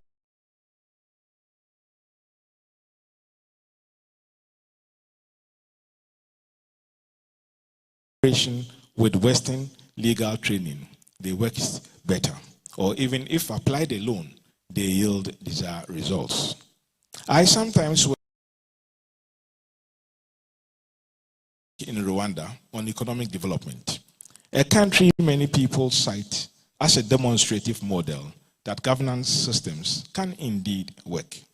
In doing so, many commentators overlook one of its most profound contributions, the Gagasa courts, based on an indigenous Rwandan concept focused on reconciliation and forgiveness, emphasizing voluntary acknowledgement of wrongdoing and restoration of relations. Without those indigenous mechanisms, and without the vision of leadership that guided it, Rwanda's story might have been yet another chapter of prolonged tragedy. Since you are here, of all places, you may be indulging a little proverb. Humenisumami tina chimi enunam. Antelopes walk in pairs, so one may rescue the other in time of danger or emergency. In his 2025 Nobel Prize in Literature acceptance speech titled Enough About Angels, the Hungarian novelist Elke sought to deepen the meaning of this century-old proverb in his English cultural context. Cultivate friendship, maintain guiding relations rooted in old customs and traditions. For angels, he says, are difficult to find these days. You cannot answer to all the afflictions of illness, as you cannot also claim credit for many of the progressive developments over the years. But you can at least help to build on some of them. I don't think judges and lawyers are people who easily take the advice of lay people. And Otumfo has given enough recommendation and advice on this in his remarks. So I will leave that as it should be. This probably is also my only opportunity to speak to you with confidence, even if with a touch of pomposity, if it comes across as such, without contempt being imputed to me.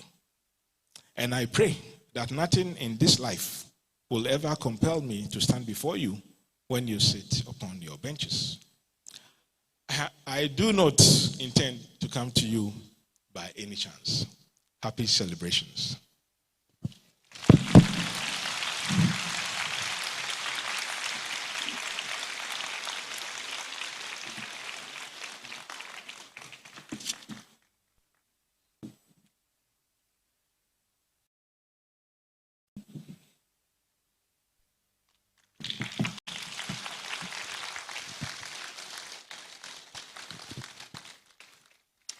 Thank you very much, His Excellency Ivor Ajimandia. Thank you so much for such insightful words.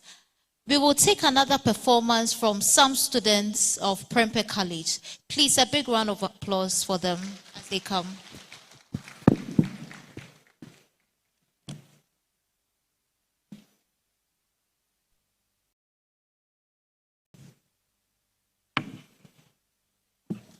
I'm sorry, please, from Kumasi Anglican School.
Your Royal Majesty, Otumfuo Osei Tutu II, Asante, the Honorable Chief Justice, His Lordship Justice Paul Bafuboni, Your Lordship, Justices of the Superior and Lower Court, President of the Ghana Bar Association, the Honorable Regional Minister, Nananom, distinguished guests, ladies and gentlemen, a very good afternoon to you all. It is both a great privilege and a profound honor to address a distinguished gathering on the title, The Institution of Chieftaincy and the Supreme Court, the past, the present, and the future. The Supreme Court is Ghana's highest court.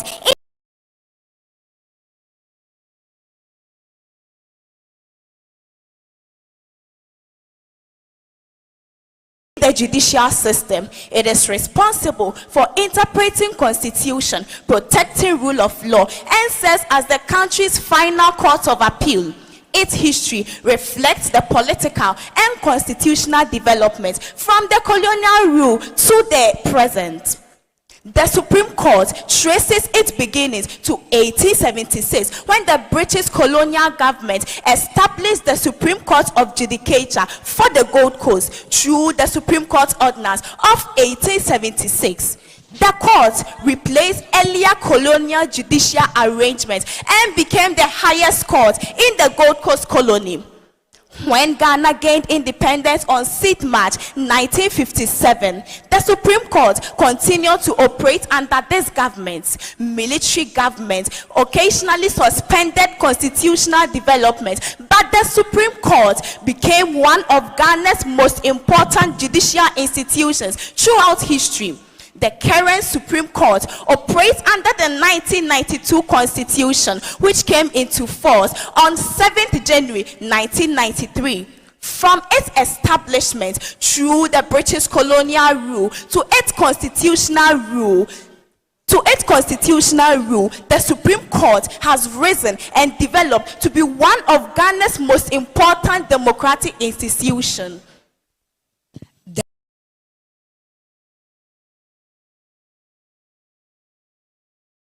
Supreme Court's bench and the chiefs 150 years together of harmony. Today, I stand before you to tell you a story of a stool, a gavel, and a nation.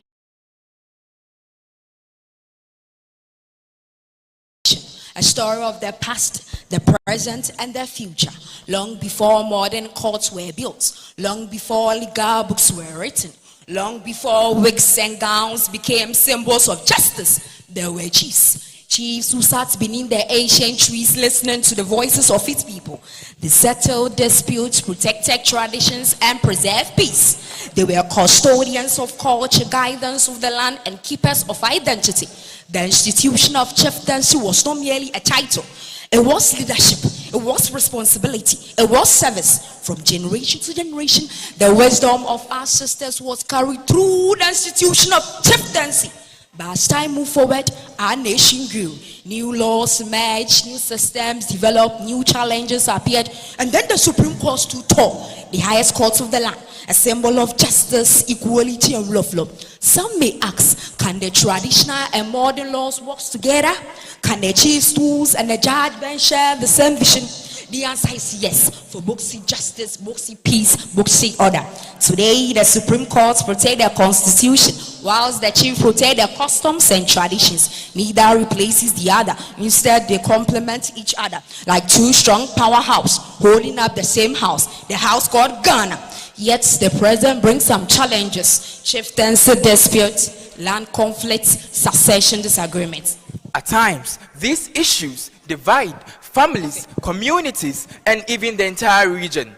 When such conflicts arise, the law becomes a guide. The Supreme Court helps to ensure that justice prevails, not through anger, not through force, but through fairness, evidence, and constitutional principles. Because true justice does not shout, it listens, it reasons, it decides. And now, we look ahead to the future, a future where chiefs embrace innovation without abandoning tradition, a future A future where young people respect our culture while promoting development. A future where technology, education, and good governance work hand in hand with our cherished customs. The future belongs to us, the youth. We must respect our chiefs. We must obey the laws of our nation. We must become bridges between heritage and progress. Because a tree without roots cannot stand, and a nation without justice cannot thrive. The Supreme Court and institution of chieftaincy are not rivals. They are partners. Partners in nation building. Partners in peace. Partners in preserving the Ghana we love. So let us honor our present, strengthen our past, and build a brighter future. A future where souls remain respected. A future where justice remains supreme. A future where tradition and law work hand in hand. A stronger nation is born.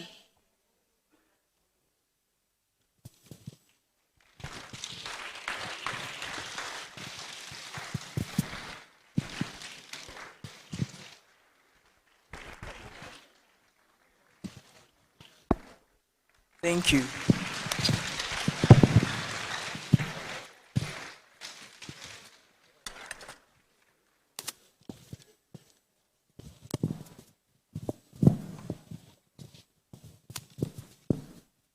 Please, let's do it for them again.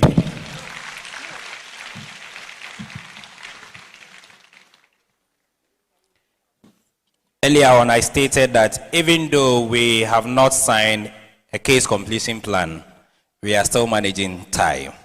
So we are doing that. I listened to the guest speaker, and what he said got me marveled. It is said in Chi, Penny Jariria Nensuasa, but not at the law court. Once we have lawyers gathered here, we cannot let all that he said just slide. We would have to interrogate some aspect of it, highlight the key points that he made, so that we will leave here with a lot. We will do that, but let me acknowledge the presence of the First Deputy Speaker of the 8th Parliament of the 4th Republic, Honorable Joseph Osei Iwusu. A proud member of Asante Bar. Asante Bar has a caucus in Parliament, for those who do not know. The last time I was there, he duly acknowledged my presence, and I was very proud as an Asante Bar member. May I also acknowledge the fact that we have some participants joining us online.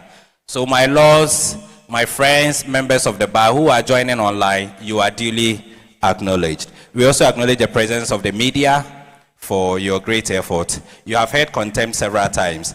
You are in the habit of taking pictures and not giving the pictures to the owners. Please, if you don't want to be in content, make sure you deliver the pictures to the people. They are not for you. Am I in your good books? Right. In line with protocol, I am informed that His Royal Majesty Otumfuo Osei Tutu II shall be taking leave of us at this stage. So shall we be on our feet with a standing ovation as we usher out His Royal Majesty the Asante Hene, together with the Honorable Chief Justice.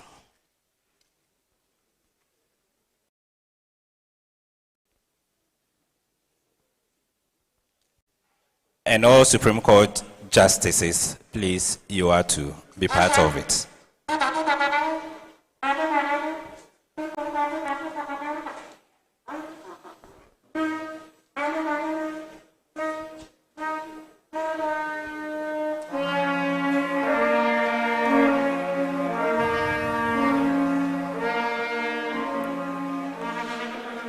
The program has not ended. We are going to have a panel discussion for 15 minutes to interrogate what was delivered to us by our guest speaker.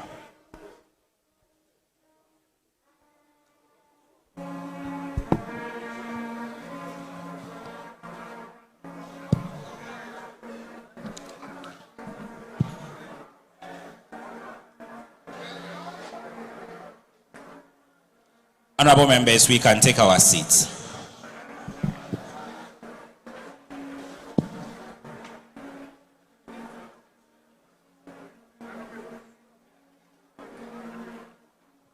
For those who just joined us, we have the washrooms at both sides of the auditorium.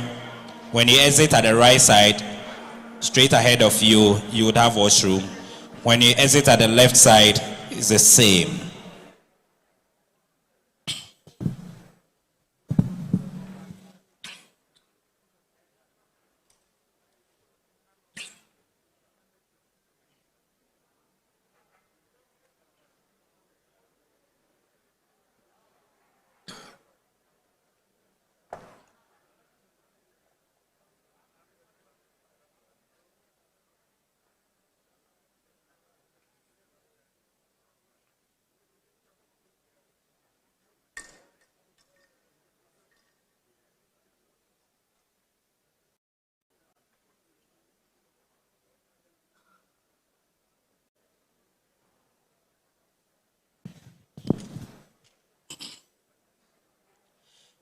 Can we please take our seats and take the next event?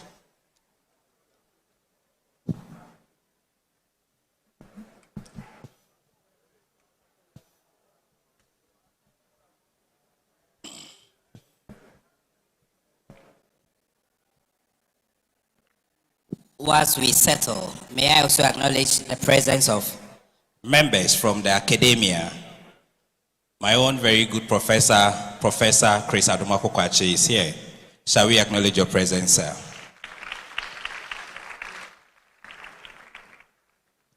Right.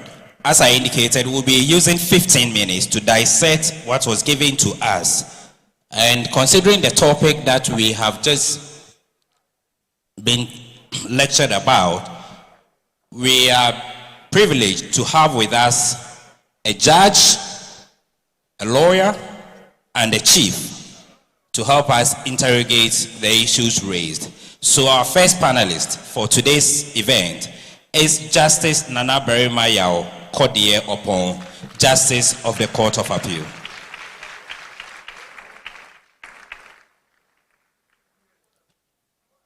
The law is taught at the school, but practiced before the court. So if you have a chief and a judge, it is only befitting that we get one from academia.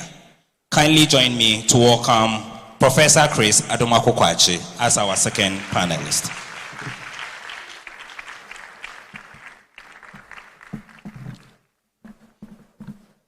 We are giving each panelist 5 minutes to highlight certain aspects of the presentation, and after that we will take 3 questions from honorable members herein gathered.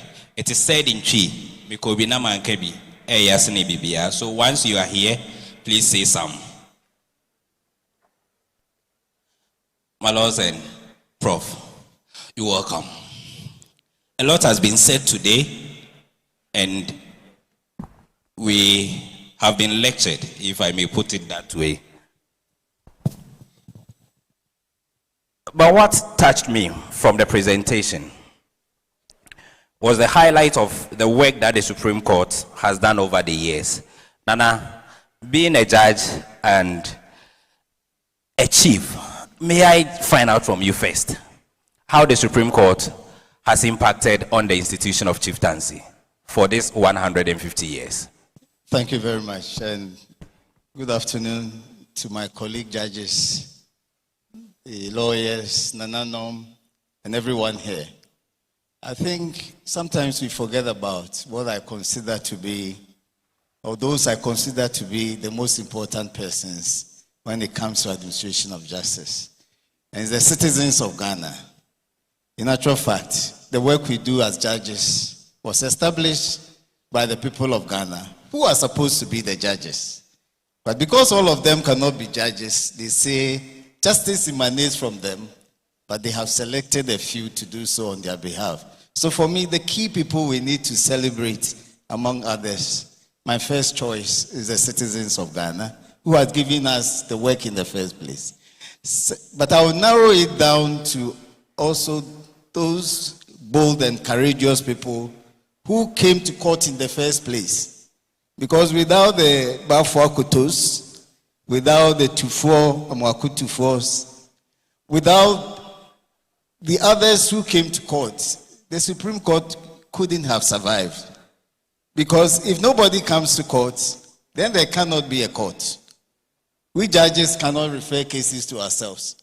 If you are my church member and somebody is trespassing on your land, you just cannot come and see me to give you an order.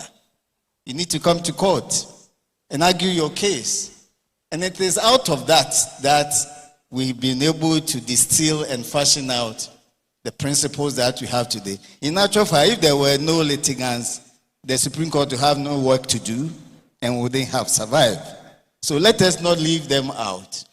It is because of them that we've been able to get this far. Even though we insist that as much as possible, disputes should be settled between the parties, we also need litigants to come to court so that we can settle with finality their disputes, even if we want to encourage settlement of cases in the homes. Now again, I would think that another aspect we need to look at is further decentralization of the courts. I've said it before when Otumfo donated a plot of land to construct a modern structure for the Ghana School of Law, that years ago when it was an abomination for lawyers to represent litigants in Kumasi, then it came to 1927, the Chieftaincy institution was granted the opportunity to adjudicate on cases. There was one that started in the early days in 1927, and which I think arguably is the longest case, which ended up in 2023. 96 years of one dispute. Well, let me be boastful. I was happy to say that I won it for my client. Anyway, so the chiefs have been involved. Some of the cases had to be enforced by the chiefs. You mentioned the Dabon dispute cases were mentioned. After the years of adjudication by the court, it still took traditional leaders to ensure that the judgments issued by the court were enforced. And so I think that, without sounding repetitive, it should be important for us that if nothing at all, chieftaincy cases that have been determined by the National House of Chiefs should not be taken to Accra. There should be possible for the Supreme Court to sit in Kumasi and determine it. And I may add to that jurisdiction, even sit on land cases that have commenced in courts in the northern part. To end here, this may sound strange, but as I said, if from the beginning it was trained for a lawyer to represent a person in the Ashanti region, now we had a district court, circuit. Court of Appeal used to be in Accra alone. Nobody ever thought of it being taken to Kumasi, even there was a time we used to sit in Koforidua. We still do, but online. So my point is, if we need to decentralize the judicial system, we should also consider, even if not a building in Kumasi to serve the northern part as Supreme Court, at least there should be a Supreme Court sitting over cases that have been determined here without it having been brought to Accra. And I think to a large extent, the load will be reduced. Of course, it will also give opportunity for many judges to be appointed to the Supreme Court. If it comes to me, I will accept it. Thank you. Thank you, Nana. Prof, let's take it from the side of academia. Let's look at the contribution of the Supreme Court to our jurisprudence, how the court has helped to shape our jurisprudence over the last 150 years. Right, thank you very much. And once again, I'm grateful for the opportunity given to me. Now, with respect to disputes, to the extent that one party is not satisfied, it is better to continue and reach the apex court rather than resort to self-help or violence. And so when we look at a lot of decisions, although some decisions reach the Supreme Court, the court will make a determination, but still you would have some challenges. And microphone. You would have some challenges. And I can cite two examples.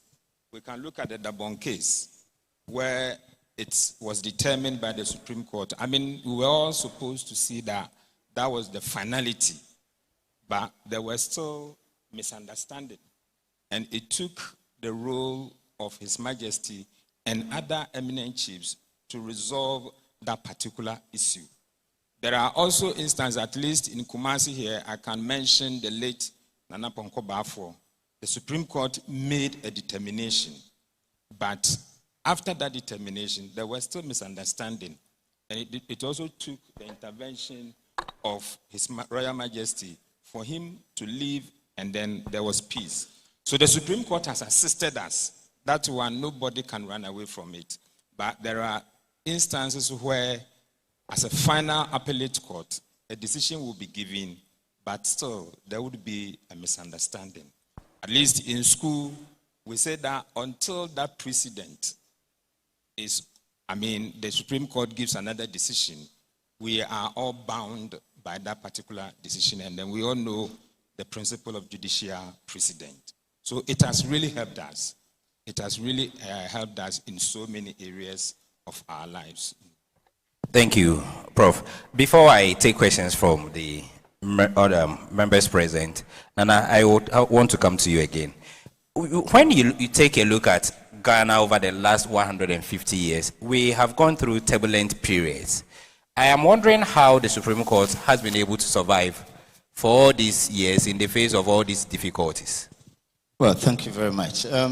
Number one is because we have men and women as citizens who are prepared to even become martyrs for their own integrity. Personally, they are prepared not to sell their conscience, and they are prepared to even maintain their own positions on a matter to the extent that they understand the law.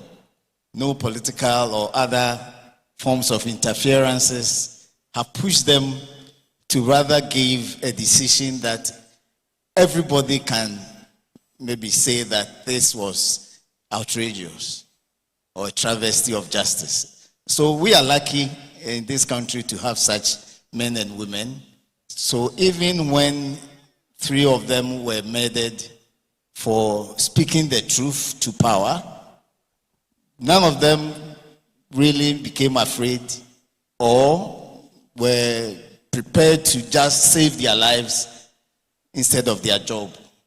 So they pursued it, and through military rule, through threats, and all the indications of interferences, they continue to serve the nation.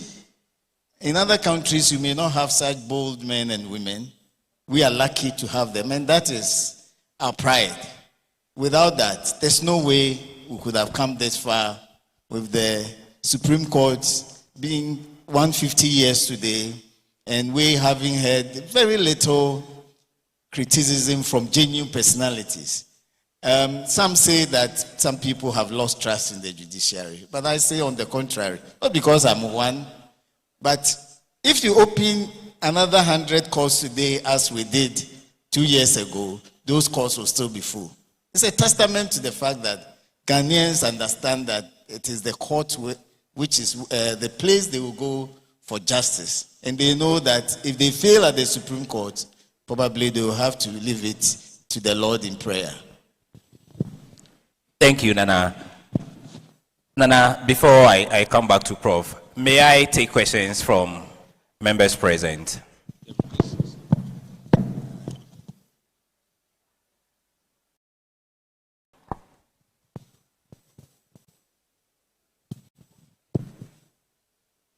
Please, any question? We are at Mensia. And to wait, we will start question Uchi. Yes. Any question from the floor?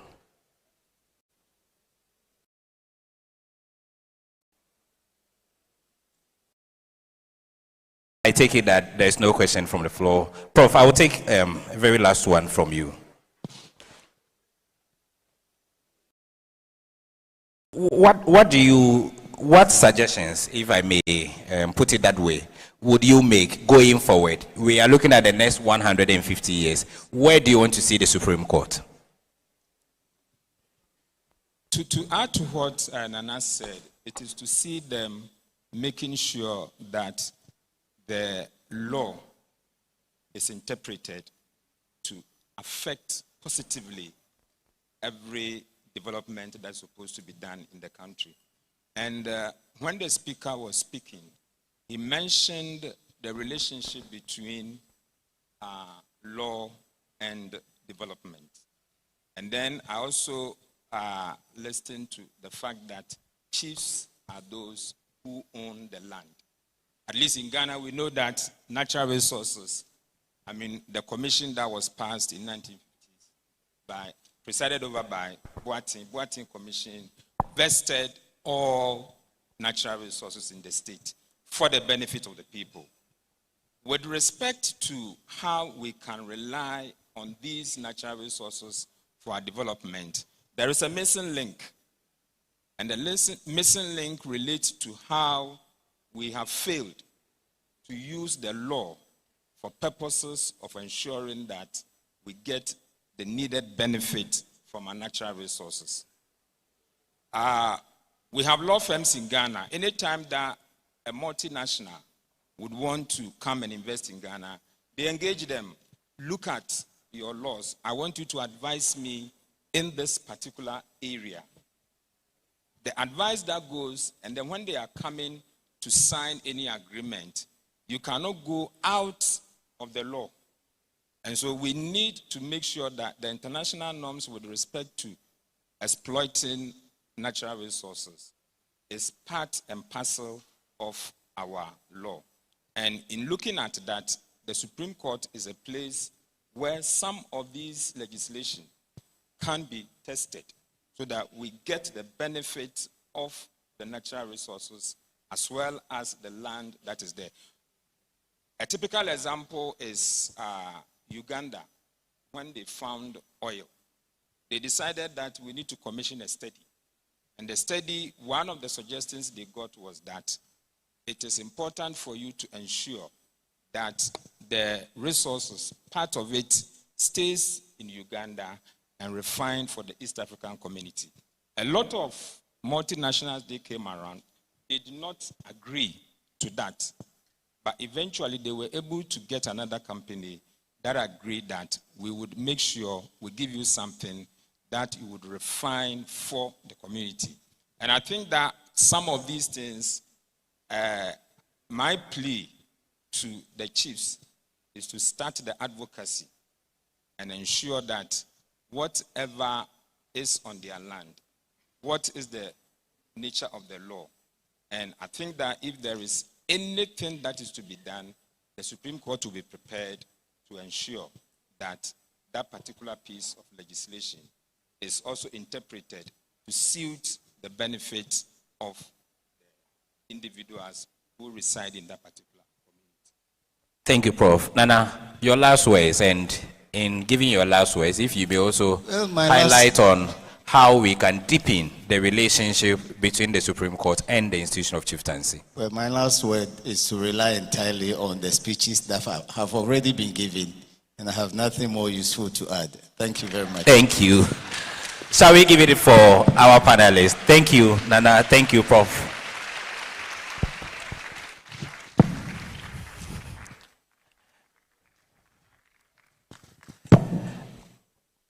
At this stage, I also have nothing useful to add. I would invite the chairperson for the planning committee, my Lord Justice. Very well. My Lord says I should rather invite the chairperson for today's occasion. Omaihene of Sefi Anyaso Ojiahoho Yao Chibi for his closing remarks.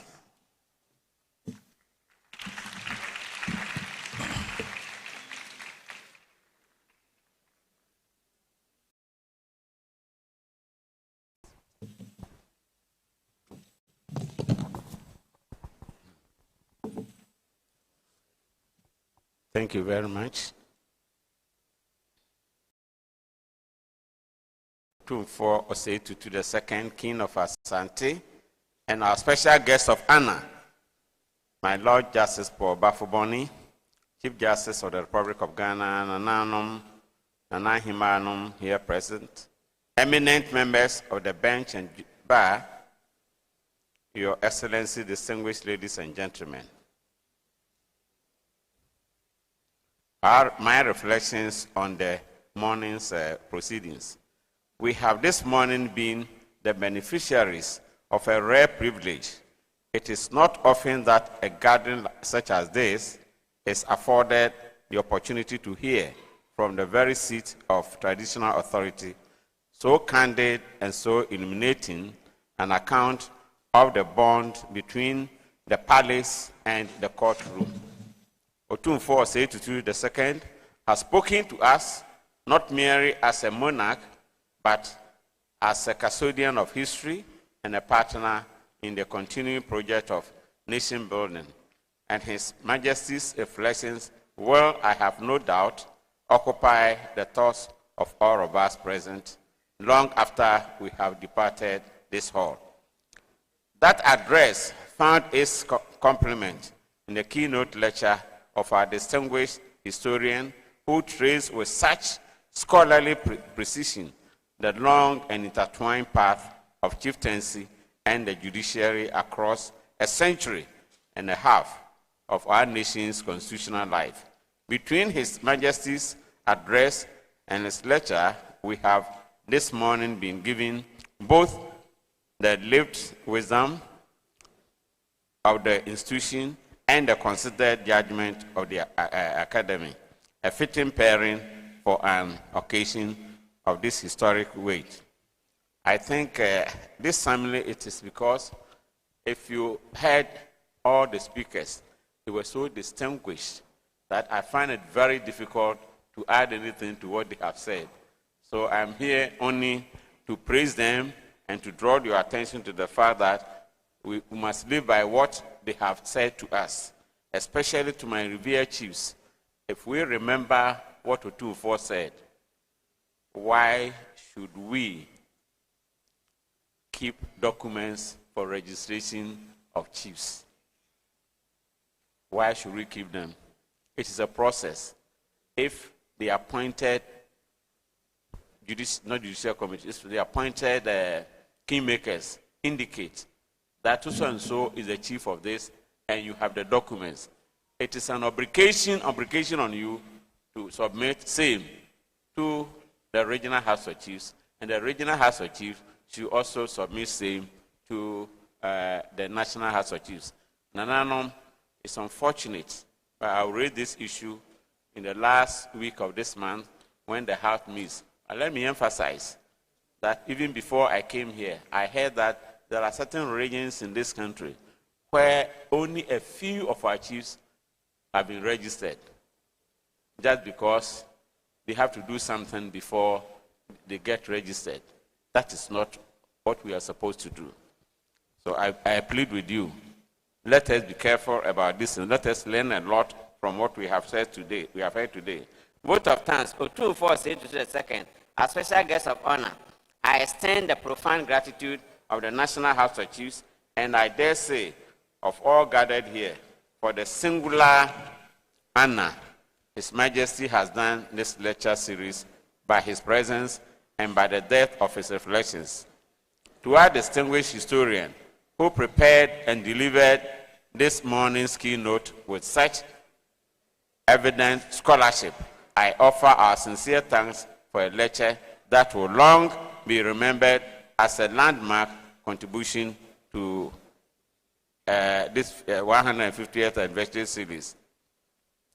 To my Lord, the Chief Justice, and through him to the entire judiciary, I extend our profound gratitude for the honor done to the Chieftaincy institution in the very conception of this lecture series, that the custodians of our Constitution should turn at this 150th anniversary moment to consult with the custodians of our tradition is itself a quiet but powerful affirmation of the co-equal standing of our two institutions.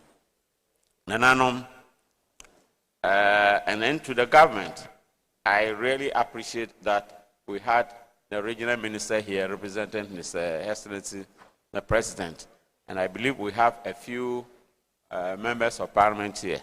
It is quite regrettable that right from the colonial days through Kwame Nkrumah and to date, I don't know whether it is the deliberate attempt to silence Nananom or what. Because why do I say that? We own the land, we own everything. Unfortunately, even though they say Nananom have control over have surface rights, that is not determined. When mining is done in areas, Nananom are not giving anything. As I speak, Nananom are giving only 8% of the royalties accruing from mining in Ghana. And that 8% does not go to only the stools. Assuming we have 1 million royalties paid by a company, 8% of that 1 million is $80,000. And the $80,000, administration of lands takes 10%, which is 8,000. We are left to 72,000. That 72,000, 55% goes to the municipal disassembly. So we are left with about 30,400 for the landlord.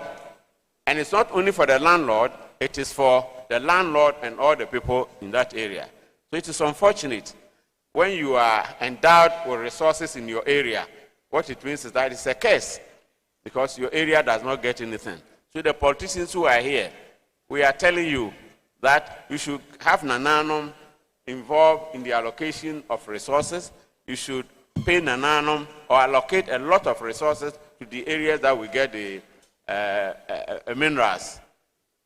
In Senegal, for example, all mining companies are expected to pay into a fund 5% of their gross revenue for development of the affected areas. In Congo, royalties 35%. In Nigeria, it's 30%. Why is it only 8% in Ghana? And aside of that, the small allocation of resources to Nananom, these resources are also withheld over months and years. As I speak right now, the whole year, we have just received the first allocation. Meanwhile, people go around accusing Nananom that we are not proactive. All disturbances are attributed to chieftaincy and so on and so forth. We are not resolved. If we were to be resolved, then of course we'll be proactive. Wherever we cited anything, any wrongdoing or some smoke, Nananom will rush to those areas and resolve the matters. As I speak, Nananom are here. When they attend meetings in Kumasi, they are giving 300 Ghana cedis for hotel. 300 Ghana cedis, including myself. And the sitting allowance to is 300 cedis to me, 250 to my vice, and 200 to members of the National House of Chiefs.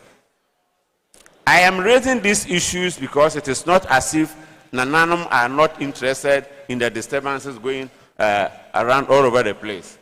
But when I get a gathering like this, I share these values with you because we have the parliamentarians among you, we have the lawyers, we have people in the executive among you. So we are pleading with our executive and the legislator. Please get Nananom involved in the allocation of resources.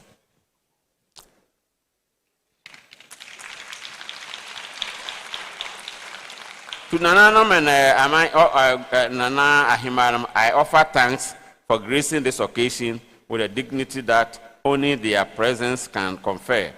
To the learned bench and bar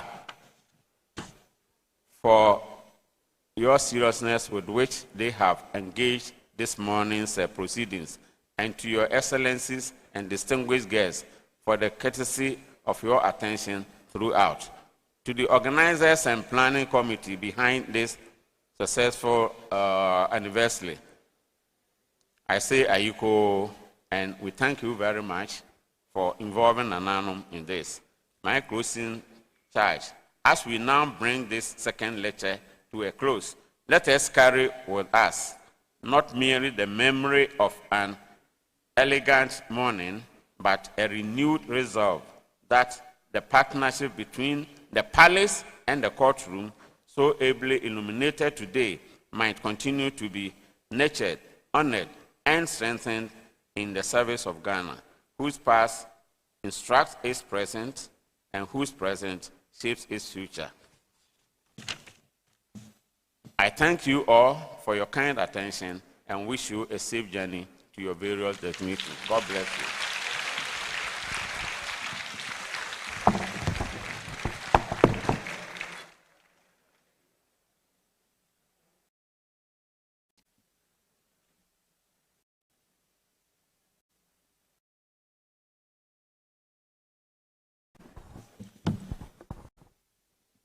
Your Royal Majesty, Otumfuo Osei Tutu II, Your Lordship, Justice Paul Bafoboni, Chief Justice of the Republic of Ghana, Your Lordship, Justice Richard Ejei Frimpong, Chairman of the Supreme Court at the 150th Anniversary Planning Committee, Mrs. Ifwagati, President of the Ghana Bar Association, the Honorable Dr. Frank Amwakohene, Ashanti Regional Minister, Justices of the Superior Courts of Judicature, Judges and Magistrates of the lower courts, the President and Executives of the Ashanti Regional Bar Association, former leaders of the bar, distinguished members of academia, Nananum hearing present, senior colleagues and members of the bar, distinguished invited guests, ladies and gentlemen. I am Ethel Jobson Mitchell, and it is my singular honor on behalf of the Supreme Court at 150th Anniversary Planning Committee to deliver the vote of thanks at the conclusion of this important and historic lecture. First and foremost, we express our profound gratitude to Your Royal Majesty, Otumfuo Osei Tutu II, Asante Hene, for graciously accepting to serve as a distinguished patron of this lecture and for hosting us here at the revered Menchia Palace. Your Royal Majesty, your presence has clothed this occasion with exceptional honor, cultural significance, and royal dignity. Through your wise and distinguished leadership, you have remained a steadfast custodian of our traditions, a champion of education and development, an advocate for peace and reconciliation, and a respected voice of unity within Ghana and beyond. Your Royal Majesty's commitment to justice and peaceful dispute resolution makes your patronage of a lecture on the Supreme Court and the institution of chieftaincy particularly meaningful. Your Royal Majesty, may your reign continue to be long, peaceful, and prosperous. We are equally grateful to Your Lordship, Justice Paul Bafoboni, Chief Justice of the Republic of Ghana, for honoring this occasion with your presence and for your leadership in the judiciary. Your participation underscores the importance of the lecture series and the judiciary's commitment to reflecting upon its history while preparing for the demands of the future. Our sincere appreciation also goes to Your Lordship, Justice Richard Ejei Frimpong, Chairman of the Supreme Court at 150th Anniversary Planning Committee, and to all members of the committee. Your dedication, careful planning, and tireless efforts have made today's event possible. We commend you for conceiving a lecture series that not only commemorates the past 150 years of the Supreme Court, but also creates an important platform for national reflection and dialogue. To our distinguished keynote speaker, His Excellency Ivor Ajimandia, we extend our heartfelt gratitude for the insightful and thought-provoking lecture delivered on the topic, the Supreme Court and the institution of chieftaincy. Your lecture has deepened our appreciation for historic relationship between the judiciary and the institution of chieftaincy, and has challenged us to consider how important institutions can continue to contribute to justice, peace, and national development. We also express our sincere appreciation to our chairperson for the occasion for expertly guiding the proceedings, and to the distinguished panelists for enriching the discussion with their perspectives, experience, and thoughtful contributions. To the Honorable Ashanti Regional Minister, the President of the Ghana Bar Association, the leadership of the Ashanti Regional Bar Association, members of the judiciary, traditional leaders, members of academia, the security agencies, and all invited dignitaries, we thank you most sincerely for honoring our invitation and lending your presence to this historic occasion. We acknowledge with gratitude the contributions of the Justice Clubs of Prempeh College and Anglican Senior High School, as well as the cultural performances, whose performances brought color, energy, and youthful inspiration to today's program. Your participation reminds us that the preservation of our institutions and democratic values must involve the next generation.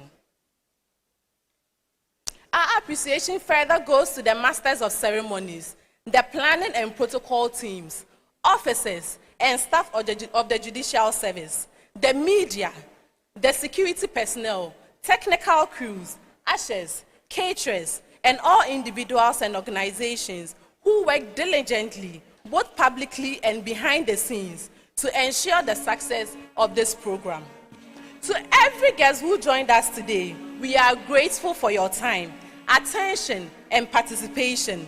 Your presence demonstrates the collective importance we attach to the Supreme Court, the institution of chieftaincy, and their continuing roles in Ghana's constitutional and democratic development.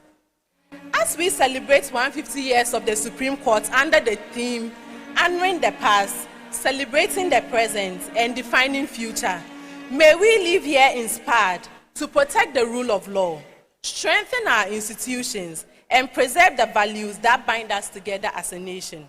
Once again, on behalf of the Supreme Court at 150th Anniversary Planning Committee, I say thank you, Madam Mwase, and may God bless us all and our homeland, Ghana.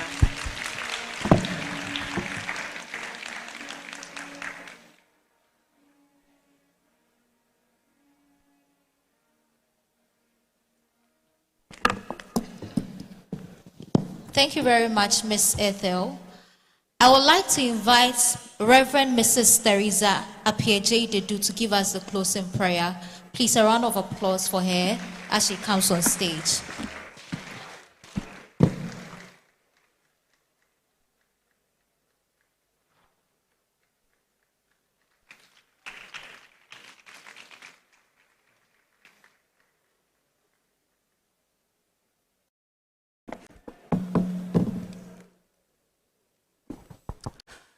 Shall we humbly bow for a word of prayer?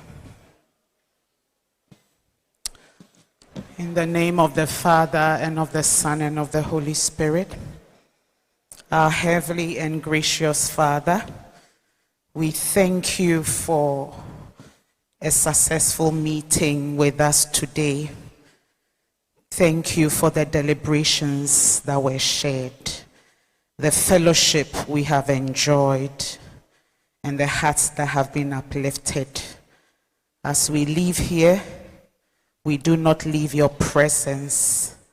We pray that you shall grant us the traveling grace to every destination. We pray that the next 150 years of the Supreme Court will be graceful, will be impactful, and will be glorious. Protect our families, guide our steps, and give us the strength to serve you in love and grace throughout the week and the prevailing months. Now the Lord bless you and keep you. The Lord make his face shine upon you and be gracious unto you. The Lord turn his face toward you and give you peace. May the grace of our Lord Jesus Christ, the love of God, and the fellowship of the Holy Spirit be with us now and forever. Surely, surely, goodness and mercy shall follow us all the days of our lives, In Jesus' mighty name, amen. Bless you, Auntie Abrifri. Honorable members, this is where we draw the curtains. We are grateful for your time, for your patience, and for your contribution to the success of the event. The MCs are grateful for allowing us to be your MCs, and may God bless us all. Thank you. We will be taking group pictures. So Nananom, if we may have a group picture.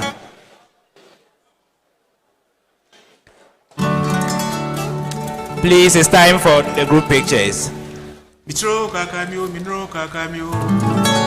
My Lord Justices, if we may gather here for the group pictures together with Nananom.